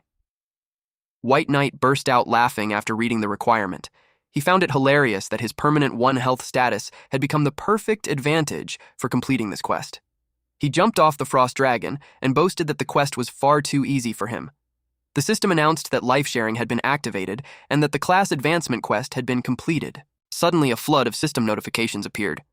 White Knight had successfully advanced to a Tier 2 profession and unlocked a portion of the Death Sovereign's power. As a result, his profession bonuses had changed. His original skill, Lifelink, had been replaced with life sharing, while Summon Amplification had been replaced with Death Conscription. He also received a skill conversion privilege, allowing one of his existing skills to transform into a Death Sovereign profession skill. Since he was the first player in the Blue Star Zone to advance to Tier 2, he received an additional 100 points to all main attributes, 50 skill points, and an intermediate reward. White Knight was amazed by just how powerful the Death Sovereign profession was. He immediately decided to promote his skills even further. A system notification appeared, announcing that White Knight's S-rank skill, Life Sharing, had successfully evolved into the SS rank passive skill, Death Contract. This new ability forcibly distributed and shared all incoming damage among his contracted creatures. As long as even one contracted creature remained alive, no attack could directly damage his main body. In addition, he could extract health from any number of contracted creatures at any time and redistribute it equally to restore other targets. Immediately afterward, another notification appeared, revealing that his SS rank skill, Death Conscription, had been upgraded into the SSS rank passive skill, Death Edict. This passive skill had no level limit. It completely removed the cooldown from all summoning abilities, increased the attributes of all summons by 100%, expanded the capacity of ordinary summoning space by 30%, and increased commander summoning space by 10%. Furthermore, every summoned creature would automatically resurrect once at full status after death. White Knight wondered whether this new ability functioned similarly to creating clones. Suddenly, the Frost Dragon became restless. White Knight quickly realized that it was leveling up. The system announced that the Frost Dragon had surpassed level 30 and officially entered the infant stage. White Knight smiled, finding the situation quite interesting. He mounted the Frost Dragon and decided it was time to deal with the Dark-Winged Demonic Vulture once again. After unlocking the second effect of the Death Scripture, the Apocalypse Kingdom would become the battlefield of his undead legion. He arrived at the area where the vulture had last appeared, and quickly noticed that the target monster had hidden itself. Looking down from above, he spotted a group gathered outside the fortress gates, and realized they were planning something. He asked the Frost Dragon whether it wanted to go cause some chaos. Deciding that sounded fun, he headed down to play with them. Outside the gates, a knight urged the players to hurry and level up while it was still night. He warned them that if White Knight appeared, their only option would be to retreat back into the city. A nearby player questioned how powerful White Knight really was and wondered why people were still trying to capture him. Another brought up the rumors that White Knight was a demon capable of summoning an undead legion thousands strong and asked whether the stories were actually true. Meanwhile, another player confidently declared that he would level up quickly and eventually capture White Knight himself. Their conversation came to an abrupt stop when they spotted the Frost Dragon. They stared at it in confusion and wondered what it was. The crowd immediately panicked and scattered when the Frost Dragon unleashed a powerful frost beam. They instantly realized that White Knight had arrived. White Knight stepped through a portal and arrived at Black Mist Valley. He declared that Xiaosha City would become the official battlefield of his Heaven Annihilation Legion. Then he summoned his undead army. There were simply too few monsters in the area for it to serve as a proper leveling ground. Suddenly something appeared. It was a massive shadow wolf. White Knight was disappointed. He wondered whether this place was supposed to be a beginner map, because every creature he had encountered so far was only level 1. However, when he checked their health points and damage output, he was surprised to discover that the numbers were anything but low. Wanting the Headless Knight to experience the area as well, he summoned it. The Headless Knight asked who had summoned him. White Knight pointed at the enemies ahead and simply told him to kill them. The Headless Knight charged forward and activated Death Cloud Execute. A massive wave of dark energy swept across the battlefield. The severed head of a monster landed right in front of White Knight, leaving him surprised. He had not expected the Headless Knight to be this savage. A series of system notifications rang out as White Knight defeated a level 55 bronze boss, the Black Wind Wolf leader. Because he was within range of his summon, he received experience points. He also gained an additional 150% experience bonus, totaling 550,000 experience points. On top of that, he obtained a basic skill book and a bronze-grade weapon called the Wolf Fang Dagger. White Knight was shocked when the standard skeletons began evolving into Skeleton Kings. The first to evolve was the Skeleton King Archer, which reached level 30 with all 4 attributes at 15,379. Its health reached 236,900 out of 236,900. Its attack power rose to 97,600, and its physical defense reached 13,000. Its skills included level 9 Double Shot and level 9 Fatal Snipe. It was a powerful Skeleton King that possessed 3 times the attributes of an elite skeleton archer. there were also Skeleton King mages. These variants also reached level 30 and gained powerful level 9 skills such as Fireball and Sea of Fire. They possessed 3 times the attributes of elite skeleton mages. Lastly came the Skeleton King warriors. They also reached level 30 and gained level 9 skills such as Heavy Strike and Wild Charge. Like the others, they possessed 3 times the attributes of elite skeleton warriors. White Knight excitedly declared that he could now form his very own Skeleton Legion. He realized that after Death Conscription had evolved into the SSS rank skill Death Edict, all of his summons had become dramatically stronger. He organized each squad with 1 melee fighter supported by 2 ranged units. Then he laughed wickedly and declared that he would sweep across the entire land. He ordered his army to charge forward and slaughter every monster in sight. This triggered a flood of system notifications. They killed a level 55 Black Wind Wolf leader and gained an additional 150% experience bonus, earning 550,000 experience points. Another target, the level 58 Shadow Panther leader, granted an extra 150% experience bonus and 580,000 experience points. The notifications continued until the system congratulated White Knight for reaching level 31. He received increases to his 4 main attributes, 1 additional skill point, and 25 free attribute points to distribute. At that moment, one of his undead soldiers pointed towards something. He realized it was a portal. He wondered whether they had discovered a hidden dungeon realm. The system identified it as the level 60 dungeon, Myriad Poison Snake Cave. It then asked him to choose a difficulty. The highest available setting was Hell difficulty. White Knight decided to select normal difficulty first. Since the level gap was still significant, he wanted to test the dungeon before taking any risks. The portal glowed as he stepped inside. He arrived within the torchlit tunnels of the Myriad Poison Snake Cave. He ordered the Headless Knight to lead his subordinates and begin clearing the dungeon. Since it was a relatively small dungeon, he intended to finish everything in a single run. Meanwhile, in Xiaoshan City, someone was furious after hearing reports that an invader was targeting their city. The city lord ordered his forces to hold back the intruder with everything they had while he personally went out to arrest him and bring him to justice. Purple energy flared around him as he declared that he would capture White Knight, claim the king's reward, and secure his future advancement. His subordinates addressed him as Lord Matsumoto. They watched in awe as they praised his incredible power. Suddenly, the frost dragon descended from the sky. The city guards riding on flying mounts were shocked that anyone would dare seek their own death. They mocked White Knight and questioned whether he truly thought the city guards were made of mud. They immediately focused all of their attacks on the frost dragon. A player with the A-rank talent projection excitedly declared that he could finally put his ability to use. Another player planned to activate a live broadcast and stream White Knight's capture across the entire Apocalypse Kingdom. The broadcast began. The live stream chat instantly exploded with viewers cheering for the Apocalypse Kingdom and demanding White Knight's defeat. A system notification warned White Knight that his mount was under attack. He found it unbelievable that they actually dared to target his dragon. Since the dungeon was nearly cleared anyway, he decided to respond. He called for his poison snake monsters. Meanwhile, the frost dragon roared and unleashed a massive shockwave.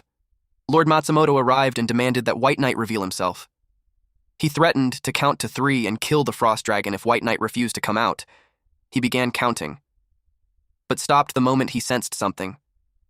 A portal opened, releasing undead soldiers along with countless poison snakes. The crowd was horrified when they saw the poisonous monsters. White Knight sent his army to play with them. The frost dragon let out a deafening roar at Lord Matsumoto. Then the Headless Knight stepped out of the portal and immediately activated Death Charge. The squad captain from earlier led his soldiers atop giant birds. He told them not to fear a bunch of level 30 skeletons and ordered everyone to attack. But White Knight had prepared a special gift for them. The Skeleton King warrior activated Death Siphon feedback. The system notified White Knight that 500 death energy points had been consumed. The skill doubled the Skeleton King warrior's main attributes. At the same time, White Knight suffered slight death energy erosion from the cursed crown, causing his death energy to increase slightly. Empowered by the Death Siphon feedback, the Skeleton King warrior unleashed Heavy Strike. The squad captain scoffed at White Knight's level and remained confident. He believed that no matter how large the skeleton was, it could never withstand his full power attack. He proudly declared that he was a level 60 powerhouse. Unfortunately for him, reality proved otherwise when a single strike dealt 90,000 damage and sent him flying. The Headless Knight loomed over the captain.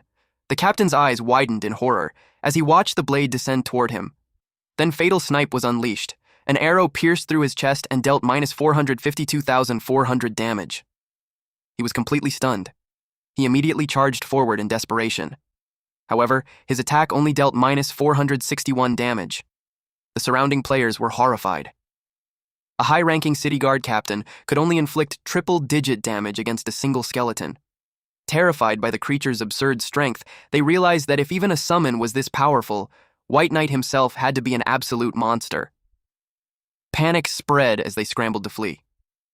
White Knight explained that Death Contract allowed all of his summons to equally share incoming damage. Combined with the skeleton's already ridiculous defense and more than 20 undead splitting the damage, it no longer mattered how powerful the enemy was. There was simply no way for them to break through. The captain could only scream in disbelief. The massive Skeleton King warrior erupted with overwhelming blue flames as it prepared to unleash another devastating attack. Lord Matsumoto immediately ordered the city to activate its defensive array and fire every defensive weapon available. He shouted that under no circumstances could they allow the undead army to enter Xiaoshan's city. White Knight merely smirked and wondered how much longer they could keep resisting. The battlefield descended into complete chaos as the defenders desperately called for reinforcements from the royal capital.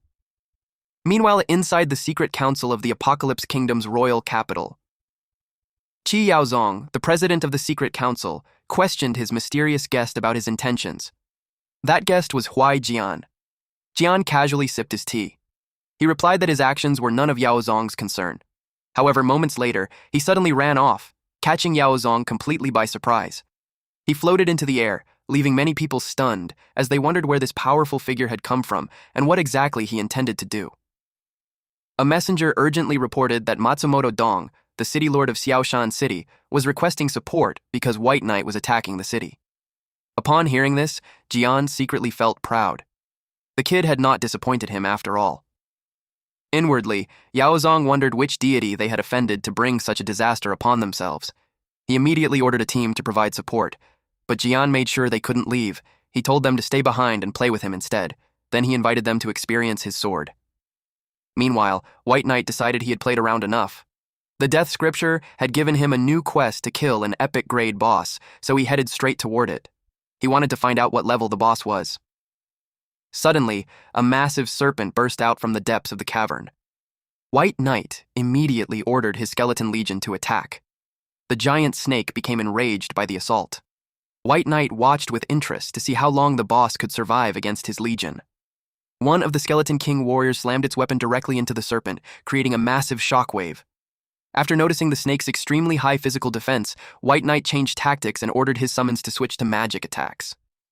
Mages unleashed a barrage of blue magical projectiles toward the serpent. The combined assault from the warriors and mages completely overwhelmed the giant snake. The serpent let out a deafening cry of pain. White Knight muttered that no matter how durable a boss was, it had no chance of surviving a siege from his skeleton legion. System notifications appeared one after another, confirming that White Knight had killed the level 60 bronze boss, the Green Scale Snake Leader. He received a 150% experience bonus, worth 1.2 million experience points. The system then announced that White Knight had reached level 42. His main attributes increased, and he gained 1 skill point along with 25 free attribute points. He also received the first clear reward for the Myriad Poison Snake Cave Dungeon, earning 10 random level 3 attribute gems and 1,000 gold coins. A final notification warned that an official Apocalypse Kingdom announcement would begin shortly. White Knight smiled in satisfaction and thought that farming bosses was still the fastest way to level up. He continued deeper into the dungeon. Soon afterward, a global system announcement informed everyone that the invader, White Knight, had claimed the first clear of the Myriad Poison Snake Cave. The announcement sent shockwaves throughout the region. Players stared in disbelief and wondered why an invader who was supposedly besieging Jiaoshan City was instead busy farming dungeon bosses. Many felt both angry and humiliated that an outsider had stolen the zone's milestone first clear achievement. They questioned how White Knight could be progressing so quickly when he had only been in the 30s not long ago. Some wondered if he was secretly a god, while others suspected the game system itself was broken. They lamented that his overwhelming lead made everyone else look like complete jokes. Back in the Divine Dragon Kingdom, the updated leaderboard appeared before everyone. White Knight stood firmly in first place at level 42, while 3-foot Sword Edge remained far behind at level 14. The entire kingdom erupted into heated discussions. Some accused White Knight of using special medicine or exploits to level up so quickly, while others became excited at the thought of exploring Apocalypse Kingdom dungeons themselves. A few players celebrated loudly, proudly declaring that the Divine Dragon Empire was now far ahead of all its competitors. In the Apocalypse Kingdom's royal capital, Jian floated high above the castle. A group of guards was suspended, helplessly in the air as well. Yao Zong demanded to know Jian's identity and questioned why he had infiltrated the royal capital. Jian smirked and casually replied that he had only come to take a few things. Then he suddenly rushed off. Yao Zong immediately panicked and frantically ordered his men to pursue him and find out what the intruder was after. The guards soon arrived at the royal treasury. The captain stared blankly at the scene before him as he confirmed that this was indeed the royal treasury. His subordinate quickly verified that the place had been completely robbed, leaving behind not even a single hair. Suddenly, a kingdom-wide Apocalypse Kingdom system announcement echoed across the land. It warned that because a mysterious invader had successfully breached the royal capital treasury, all players within the kingdom would immediately lose 1 level. Furthermore, until the stolen treasury goods were recovered, all experience earned from hunting monsters would suffer a 50% penalty. The people panicked as despair spread throughout the kingdom. It felt as though the end had arrived. Meanwhile, Yao Zong furiously demanded to know who was responsible for this disaster. Meanwhile, White Knight walked through a dark cavern while a skeleton warrior carried a treasure chest behind him. He was pleased with the harvest he had obtained. Among the loot were even legendary scrolls and life soul stones. Satisfied with the gains, he decided it was time to head back. Suddenly, the death scripture detected clues related to a class equipment set. He wondered why it was suddenly reacting so abnormally. A bright light engulfed him, and a vision appeared within the pages of the book. He stared at the scene and wondered what it meant. Soon, he realized that the location shown in the vision belonged to the Holy Sanctuary Empire. He remembered that it stood on the same level as the Divine Dragon Hall. After the vision faded away, he acknowledged that the Holy Sanctuary Empire was an extremely dangerous place and not something to be provoked lightly. With that in mind, he decided to carefully plan his next steps and return first. White Knight stepped out of a portal and arrived in East Sea City. Wealthy World congratulated him on returning with a full harvest. She added that the entire Divine Dragon Empire now knew that he had wiped out the Heavenly Empress Palace. White Knight had not expected the news to spread so quickly. Wealthy World then mentioned that they could finally establish their Chamber of Commerce and asked him to choose a name. After thinking for a moment, White Knight decided to call it Myriad Worlds. Her group immediately approved of the choice. She proudly declared that their business would one day spread across the Myriad Worlds. She then sent White Knight an invitation to join the Myriad Worlds Chamber of Commerce. The other members followed suit, and they unanimously made him their guild master. After that, White Knight told everyone that it was time to sweep the auction house clean. The group eagerly agreed. The Blue Star Zone wealth rankings were updated globally. White Knight ranked first with 36.5 million soul coins. Wealthy World ranked second with 1.921 million soul coins, while Hermes held third place with 2.1865 million gold coins. Further down the rankings, a player named So Poor I Only Have Money occupied the 46th position with 11,000 gold coins. At the same time, a server-wide announcement declared that the Myriad Worlds Chamber of Commerce was recruiting full-time lifestyle players. The chamber promised crafting materials, a monthly salary of 20 gold coins, and a 5% commission after signing a contract. The surrounding players were stunned by the generous offer. They expressed complete disbelief and eagerly asked whether such an incredible opportunity could actually be real. They could not believe that such a good opportunity still existed. As a result, countless players decided to apply. A massive crowd quickly gathered at the registration area. Wealthy World did her best to maintain order. White Knight believed that once they secured enough talented recruits, they could begin expanding into the auction houses of other cities. He confidently declared that within a month, the Myriad Worlds Chamber of Commerce would spread across the entire Divine Dragon Empire. Elsewhere inside a grand chamber, a man ordered his subordinate to gather information on White Knight. This man was Ghost Hand, a deadly assassin. He confidently declared that White Knight would eventually die by his hands. He possessed an SS rank exclusive talent called Divine Concealment. This powerful ability increased the duration of all his invisibility skills by 200%, while reducing their cooldowns by 80%. Furthermore, His invisibility could not be detected by any detection skill below SSS rank. The talent also allowed him to ignore collision with units while invisible, increased his movement speed by 100%, and guaranteed that his first attack after breaking stealth would ignore all defenses and deal 300% damage. Meanwhile, inside the EC City Lord's mansion, Situji asked White Knight whether he truly planned to travel to the Holy Sanctuary Empire. White Knight explained that there was something there that he wanted. Situji warned him that, unlike the Divine Dragon Empire, the Holy Sanctuary Empire was a much higher-level existence. He asked whether White Knight could avoid going there. Situji explained that it was not impossible to go, but before doing so, he would need to participate in the Divine Dragon Academy's assessment and complete advanced studies there. White Knight immediately accepted and stated that he could begin the assessment right away. Situji raised his staff and decided to lend him a helping hand. As a glowing portal materialized before them, Situji told him to pass the assessment first. He warned that the road ahead might be one he would have to walk alone. White Knight thanked him before stepping through the portal. Situji watched him leave and sighed at the vigor and fearlessness of youth. A system prompt announced that White Knight had entered the consonant's wilderness. Looking across the vast plains filled with giant beasts, he remarked that the scenery was actually quite nice. Suddenly, a massive beast spotted him and charged straight toward him. White Knight was surprised that it attacked without warning. The skeleton warrior dealt with it. White Knight quickly realized that it had only been an ordinary monster. Moments later, the ground began to heat up and flames erupted beneath his feet. A giant flaming beast emerged from the inferno. The system identified it as the Flame Lion Emperor, a level 110 dark gold grade boss with 52,800 out of 52,800 health points. He was completely shocked. He immediately realized that this was the true assessment boss. Without any hesitation, he summoned his undead army. Dozens of skeleton warriors charged forward. They attacked from multiple directions at once. White Knight quickly realized that the boss's damage output was terrifyingly high and understood that this assessment would not be as simple as he had expected. He ordered all ranged units to focus their fire. The Skeleton King archers and mages unleashed a coordinated barrage of arrows and magic at the target, triggering a massive explosion. However, when the smoke finally cleared, the Flame Lion Emperor emerged completely unharmed. The mages unleashed a barrage of fire attacks. Realizing that the Lion Emperor was far stronger than expected, White Knight decided to use his trump card. He summoned the Frost Dragon. The Frost Dragon immediately unleashed a devastating breath of icy energy. The attack froze the beast solid and dealt minus 5,354 damage.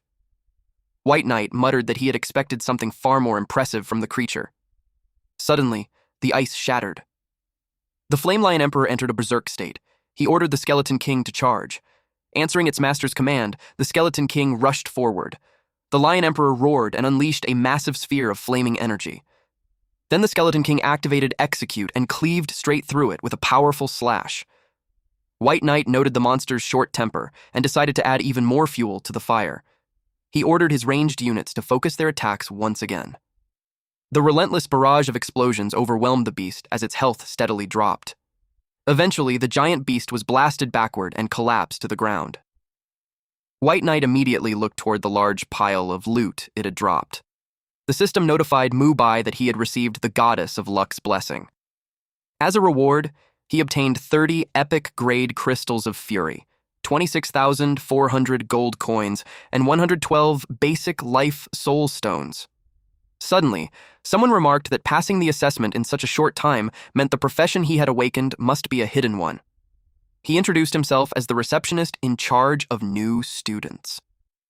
The receptionist opened a massive golden portal and congratulated White Knight for passing the Divine Dragon Academy assessment as its 1,709th student.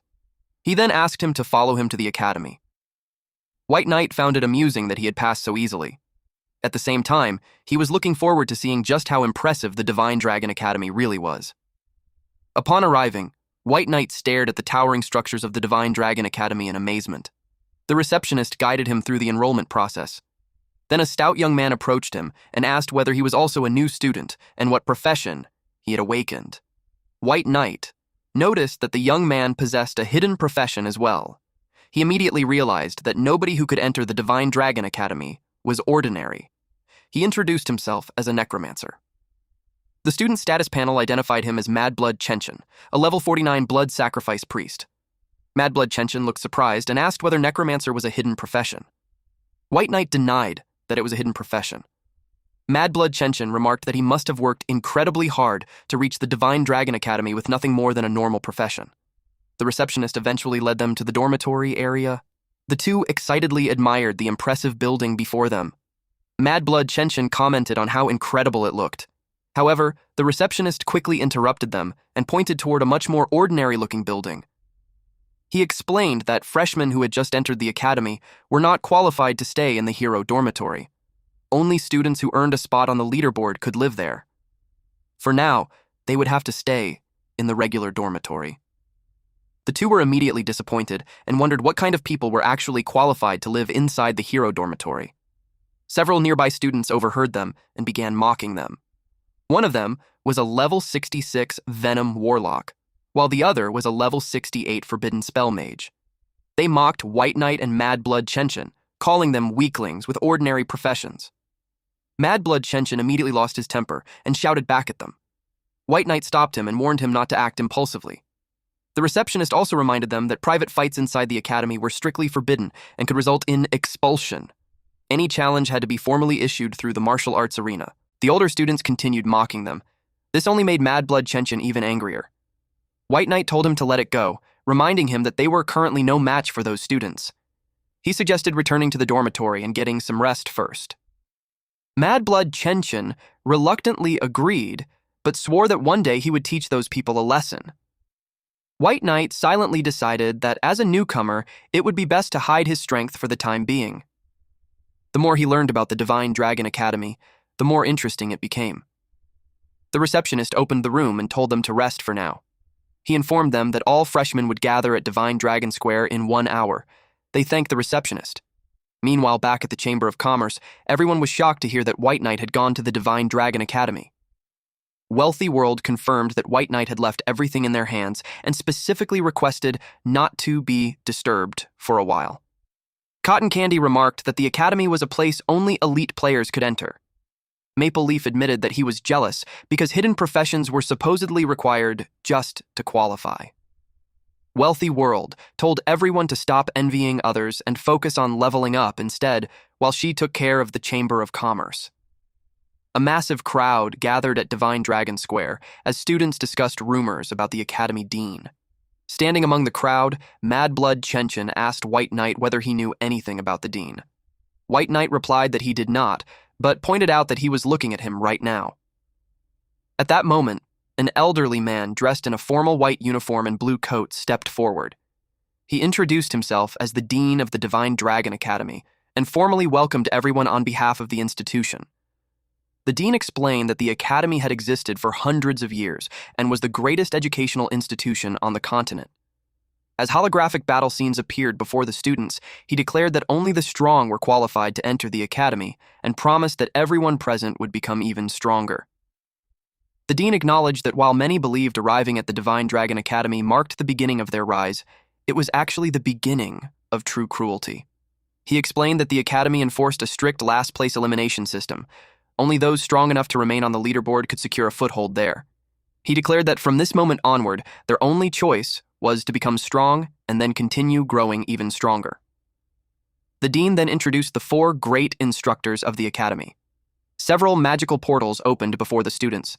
The first instructor to appear was Haston, the Nature System instructor. Next came White Tiger, the Strength System instructor. A man then stepped out from a blue portal and was introduced as Lelouch, the Magic System instructor. Finally, a woman wearing an eye patch emerged. The Dean introduced her as Amanda, the Death System instructor. The Dean explained that the 4 great instructors each represented one of the 4 ultimate powers. He told the students that choosing the correct path would guide them toward the pinnacle of strength. The excited students had already made up their minds about which instructor they wanted to follow. Mad Blood Chenchin turned to White Knight with a worried expression and told him that he was doomed. White Knight asked what was wrong. He explained that he had heard Amanda had a special fetish and enjoyed whipping people. White Knight smirked and joked that he might actually enjoy that. Amanda declared that choosing the death system meant embracing darkness itself. She then ordered the students to enter the portal. She suddenly stopped. White Knight. Confused, he asked what was wrong. She noted that he carried a different kind of death aura and demanded to know what awakened profession talent he possessed. He claimed that he was nothing more than an ordinary necromancer. Amanda accepted the explanation. However, she still found it highly suspicious that an ordinary necromancer could possess such a powerful death aura. Meanwhile, White Knight secretly gloated, knowing that he would surprise her even more in the future. The next day, the students gathered inside a large academy classroom. Amanda stood at the front and announced that since they had chosen the death system, she would be their instructor from now on. She stated that she was not someone who enjoyed wasting time on meaningless introductions. Therefore, the day's lesson would focus on summoned creatures. To demonstrate her point, she summoned a massive hellfire demon. She explained that the strength of a summoned creature was directly tied to the overall strength of its summoner. White Knight observed that although the death system had enrolled the fewest students, Amanda's strength was clearly anything but weak. One student asked Amanda whether they would ever have the chance to enter a ruin. Amanda replied that students always seemed far more interested in ruins than actual lessons. She explained that at their current level, even the lowest tier ruin would be a near-death experience. Therefore, they were not qualified to enter one yet. Another student then asked how ruins differed from ordinary secret realms if they were truly that dangerous. Amanda explained that not only were ruins far more difficult than secret realms, but each ruin was also unique and would only appear once due to its random nature. White Knight asked for clarification, wondering whether a ruin would disappear forever once it had been cleared. Amanda confirmed that his understanding was correct. She then summoned an illusion of a massive ancient structure and explained that a ruin could be tens or even hundreds of times larger than a secret realm. In order to successfully clear one, adventurers had to locate the specific artifact hidden inside it. The students immediately became excited when they heard the word artifact. Amanda explained that every ruin contained an artifact without exception. The students eagerly begged Amanda to let them see and experience a ruin at least once. Amanda agreed and stated that since they had all chosen the death system, she would allow them to experience the aura of death by taking them to the entrance of a ruin. The students immediately lined up before the portal in excitement. White Knight muttered that the Divine Dragon Academy was proving to be just as interesting as he had expected. In front of a massive door, the students stared in shock at its enormous size and the eerie winds swirling around it. Amanda explained that this was the entrance to a beginner ruin and that ruins could possess multiple entrances scattered across the continent. White Knight asked when the entrance to the ruin would open. Amanda replied that the opening of a ruin was completely random and that it would never remain open for more than 5 minutes.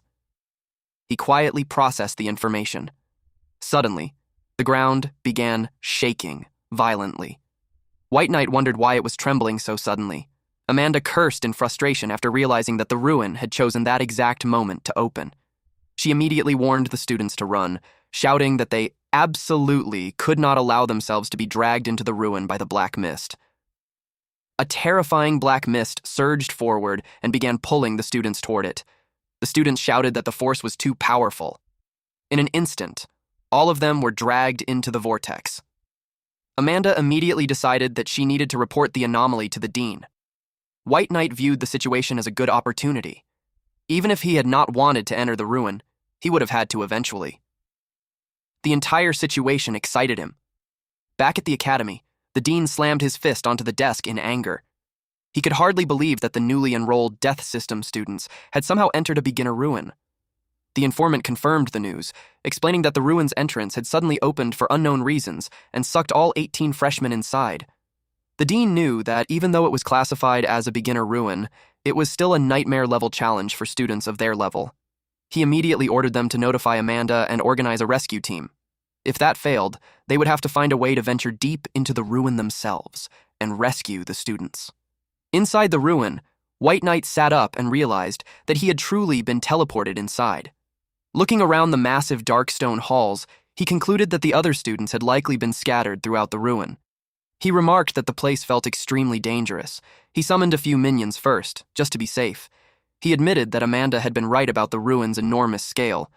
However, he found it strange that he had not encountered a single monster yet. Suddenly, something moved. He quickly dodged. He immediately turned around to see what had attacked him.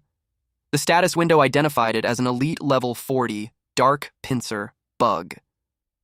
Its terrifying attributes included 900 strength, 796 agility, 930 constitution, and 288 spirit. He could not help but feel disgusted by its appearance. White Knight noted that the enemy was still an elite monster and ordered his summons to attack. Realizing their numbers were not enough, he decided to call in even more reinforcements. The summoned creatures struck the dark pincer bug, but their weapons bounced uselessly off its body. He was surprised to find that the creature's shell was incredibly hard. He immediately ordered his skeleton mages to bombard the monster with fireballs. The fireballs exploded directly against the monster. White Knight cursed when he saw that even magic attacks did not work. He realized something was seriously wrong. The monster slammed into his forces, shattering the skeletons into pieces. White Knight wondered what kind of monster he was really dealing with. Light flashed as he decided to analyze the monster and find its weakness. He quickly discovered that its weak point was located in its abdomen. He immediately ordered his skeleton archers to focus their fire on the armor plate covering the monster's abdomen. The archers unleashed their arrows and successfully pierced its weak spot. With its defense broken, the monster was forced into a berserk state. A system prompt notified him that its strength had increased, so Mubai prepared something even fiercer in response. He called for the Skeleton King to join the battle. Answering his master's call, the Skeleton King appeared. The Skeleton King declared that the monster should face death. A powerful glowing slash tore straight through the beast. The attack blasted a massive hole through the monster's abdomen. A system notification congratulated White Knight for successfully killing the elite monster, the dark pincer bug, and rewarded him with increased experience points. Another prompt informed him that he had obtained a ruin fragment. White Knight noted that losing only 2 skeleton underlings was a decent trade, especially since he had plenty of summons to spare. White Knight picked up the ruin fragment and recalled that Amanda had never explained what it was for. He assumed it was an item meant to be exchanged for goods, so he decided to keep it for now. Then he noticed a weapon lying on the ground. The prompt revealed that it was a level 40 siege domain greatsword. It was a tier 2 grade weapon that provided a base strength increase of 300 points. Its special effect also granted an extra 300 strength when attacking heavily armored targets, items, or city walls. Mubai remarked that the equipment found inside the ruins had absurd attributes. He planned to mail everything to Wealthy World so she could sell it for a good price. He ordered his underlings to continue exploring and kill any monsters they ran into. He wanted to see just how terrifying the ruins could truly be. Suddenly, another giant bug monster appeared before them. He pointed ahead and ordered the Skeleton King to attack. One of his summons immediately lunged forward and delivered a powerful strike to the creature. His skeleton archers lined up, drew their bows, and unleashed a barrage of arrows. Then the towering Skeleton King stepped forward and brought down a devastating slash. After that, White Knight continued forward. He obtained another ruin fragment after defeating the monster. He suddenly noticed movement in the distance and wondered if there were people nearby. As he investigated, he found dead bodies scattered across the desert and realized people had already begun dying. Upon closer inspection, he noticed that the victims were not students from Divine Dragon Academy. He wondered if other people had also entered the ruins. Suddenly, a group of terrified explorers came running for their lives. They were panicking over peak elite monsters because they knew they stood no chance against them. A panicked man wearing glasses screamed for everyone to run as the monsters closed in behind them. A massive insect monster loomed over them, but White Knight calmly walked toward it and dismissively called it just a bug. He raised his hand and ordered his underlings to finish it off. His powerful legion answered at once, charging forward and obliterating the monster. The people were shocked that White Knight had easily killed the elite pincer bug.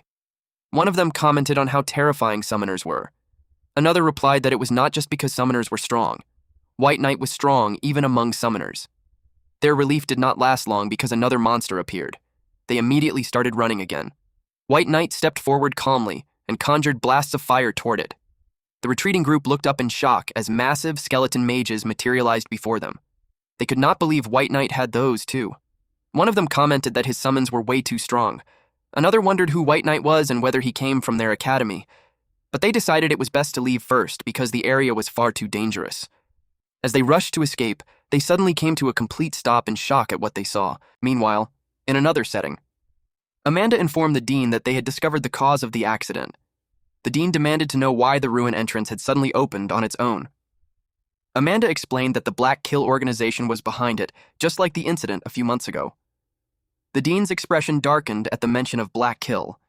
He called them nothing but a bunch of human traitors. The dean ordered every member of Divine Dragon Academy to immediately investigate the Black Kill organization.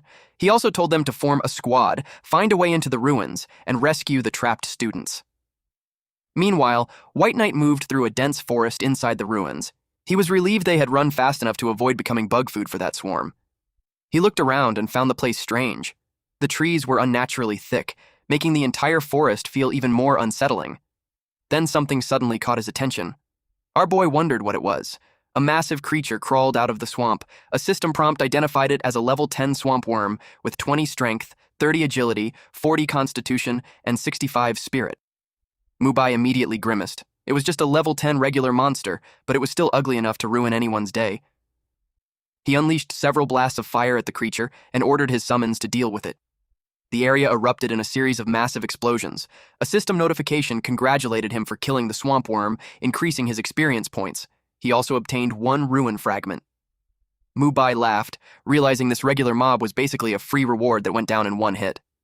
The worms were weak, but White Knight knew killing them could easily draw out the mother worm. Then, a dark figure suddenly rushed into the area. Mubai quickly turned around and demanded to know who was there. An elf-eared man stepped out of the shadows and introduced himself as Black Robe. The system identified his class as a Death Knight. White Knight could tell he was not from Divine Dragon Academy, so he asked how he had entered the ruins. Black Robe explained that the ruins had more than 1 entrance. Naturally, he could enter too. Our MC asked who he was, pointing out that he clearly was not there to hunt monsters. Black Robe agreed. He said that if Mubai was a student of Divine Dragon Academy, then his mission was obvious. He suddenly lunged forward and declared that his mission was to kill him. Black Robe swung his sword down and unleashed the skill, Dark Slash. White Knight immediately summoned a skeleton warrior. He was stunned when a single sword strike instantly killed one of his skeleton warriors. Black Robe now knew that White Knight was a necromancer. White Knight activated a defensive formation and asked why Black Robe wanted to kill him when they had no grudge against each other. Black Robe admitted that they had no personal grudge. Then he asked if White Knight had ever heard of an organization called Black Kill. White Knight replied that he had never heard of them because he did not usually watch the news. Black Robe unleashed a massive purple energy slash and declared that White Knight would die as an ignorant ghost. White Knight ordered the Skeleton King to intercept the attack. The summon stood firm, determined to protect its master from the deadly slash. White Knight taunted Black Robe, saying he already knew exactly who they were, hateful human traitors who only dared to kill people inside the ruins. Black Robe warned him about the consequences of making him angry. He swore that he would make Mubai wish he were dead. Black Robe declared that killing him would be as easy as stepping on an ant. Then he charged forward with a massive dark purple energy strike. The Skeleton Legion braced themselves to block the powerful attack. The Skeleton King glared down at Black Robe. His sword crashed against the giant summon, leaving him completely stunned. He could not believe White Knight's summons were this strong. This Death Knight had clearly picked the wrong necromancer to mess with. White Knight groaned as he collapsed to the ground. Surrounded by an ominous aura, Black Robe revealed that he was a death swordsman with the ability to respawn. He stabbed White Knight and told him that he could finally die in peace. White Knight replied that he had also forgotten to mention something. He explained that his life-sharing skill made him impossible to kill, even after being stabbed multiple times. Black Robe stared at him in complete shock and disbelief. White Knight coldly declared that he had plenty of ways to take Black Robe's life, and now he was about to use one. With that, our MC activated his death gaze. He told Black Robe that he had forced his hand. He ordered the Skeleton King to finish the job. The Skeleton King obeyed and struck Black Robe down. White Knight walked away, saying Black Robe had brought it upon himself. A system prompt congratulated him for successfully killing the level 48 human death swordsman, increasing his experience. He had also obtained 17 ruin fragments. Back in the academy, a messenger rushed into the dean's office with urgent news. A member of the Black Kill organization had been killed inside the ruins. The dean was stunned when he heard it. Amanda wondered who could have killed a Black Kill member when their own team had not even made a move yet, but the dean suggested that another expert might be helping them. He ordered the messenger to continue gathering information. The messenger immediately accepted. The dean then asked about the rescue team's status. Amanda replied that the rescue team had assembled and was ready to leave at any moment. The dean explained that forcing open the ruin entrance would require several people to help him activate the array. Amanda replied that they had already prepared, but she warned him that opening the array would severely damage his body and he might not recover anytime soon. The dean replied that they had no other choice if they wanted to save the students. He told her to make the final preparations. Amanda accepted the order and left the office.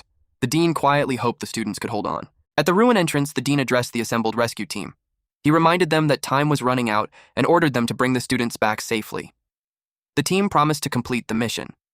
The dean unleashed his energy and asked the instructors to help him open the teleportation array. They signaled that they were ready to begin. Energy swirled violently as the array activated. Once it opened, the dean ordered the rescue team to move out. The rescue team immediately set off. The dean and the instructors continuously poured their power into the swirling center of the teleportation array to keep the portal open. Amanda and the instructors quickly checked on the exhausted dean, who coughed under the immense strain of maintaining the portal. He assured them that he was fine and told them to prepare to reopen the array in 4 hours. They immediately agreed. Meanwhile, deep inside the ruins, White Knight traveled through the swamp with his summons. He wondered why they kept running into the same type of monster. He recalled that the Death Swordsman had said killing the smaller worms would attract a mother worm. Yet so far, our MC had not seen one. Then a massive shadow suddenly loomed over White Knight. A grotesque giant revealed itself as the level 56 venomous mother worm boss, with 5,680 strength, 4,396 agility, 4,120 constitution, and 1,288 spirit. White Knight was completely caught off guard. The boss appeared right after he mentioned it, and now our boy had to face a boss-level monster with zero preparation. Talk about summoning trouble with your mouth. The enormous boss let out a deafening roar. Its destructive shockwave ripped through the area and instantly shattered White Knight's underlings into pieces. He was stunned that a single roar was enough to destroy his summons. He immediately ordered the Skeleton King to hold it back. The Skeleton King charged forward and clashed head-on with the massive beast, stopping its advance. White Knight decided that one trick was all he needed and deployed his Skeleton Sea tactic. But the monster unleashed a devastating attack that instantly wiped out his entire skeleton army. Realizing he could no longer keep a low profile even if he wanted to, White Knight loudly called for Frost to come out. He ordered Frost to spray it. His plan was to make this monster suffer through the double extreme of ice and fire. He laughed loudly as its defense finally broke. He challenged the beast to see how arrogant it could still be now. But the Mother Worm Boss suddenly broke free from the ice. The Mother Worm Boss locked onto him. White Knight was surprised that it had some level of intelligence. He realized that it wanted to kill him directly. Realizing he could not win, our MC decided to run. He summoned countless skeletons to hold the rear, but to his surprise, the Mother Worm Boss continued chasing him. White Knight decided to blow it up. A massive explosion erupted. Then Frost unleashed an ice breath at it. White Knight believed this would slowly wear the monster down until it died. He saw that it could no longer hold on. Before long, the system notified him that he had obtained 5 ruin fragments and leveled up. He also obtained the Staff of Death. It was a level 30 epic grade weapon with 100/100 durability, granting plus 30 attack and plus 70 spirit. Once equipped, it increased summoned beast's attributes by 30%. White Knight was thrilled to see a staff had dropped. It was exactly what he needed. Believing it was tailor-made for him, he decided to mutate and promote it no matter how much lifespan it consumed. A system prompt confirmed that mutation promotion had been selected and would consume lifespan. Then it announced the promotion was successful. The weapon transformed into a level 70 legendary grade Necromancer Scepter. It now had 100/100 durability, plus 50 attack, plus 50 constitution, and plus 350 spirit. Along with increasing summoned beast's attributes by 30%, its new description stated that it allowed the user to form a contract with a killed monster and revive it as a new summoned beast. White Knight was stunned that it could even revive a monster as a summoned beast. He found it incredibly impressive and realized all the effort he spent killing that worm had not gone to waste. He unleashed the scepter's power on the fallen worm and turned it into his newest summoned beast. The monstrous creature rose again as his summon. White Knight laughed, knowing this guy was far fiercer than his skeleton underlings. After that, our boy confidently walked away alongside his skeleton soldiers. Walking through the desert landscape, White Knight dismissed his 2 massive summons because they were simply too large. Then he noticed someone nearby. Looking down, he found it tragic that many people had already died. Something suddenly caught his attention. He turned and recognized the group he had met earlier. They were surrounded and cornered by a swarm of giant scorpions. Seeing them in danger, our MC stepped in to help. He said that since they had met him, they were not destined to die today. He immediately ordered the Skeleton King to charge forward and save them. The level 48 giant Scorpion King boss had 3,580 strength, 3,996 agility, 2,920 constitution, and 970 spirit. The Skeleton King charged straight at it. As White Knight's undead summons arrived and clashed with the monster, the group felt relieved that someone had finally come to save them. The man with glasses quickly recognized White Knight as the undead summoner from before. The group rejoiced that such a big shot had come to save them. White Knight told them to find a safe place to hide while he dealt with the poisonous scorpion. The group gratefully thanked him. He ordered his skeleton mages to blast the target with magic. The explosive spells slammed into the giant scorpion. White Knight wondered if the monsters inside the ruins were immune to magic.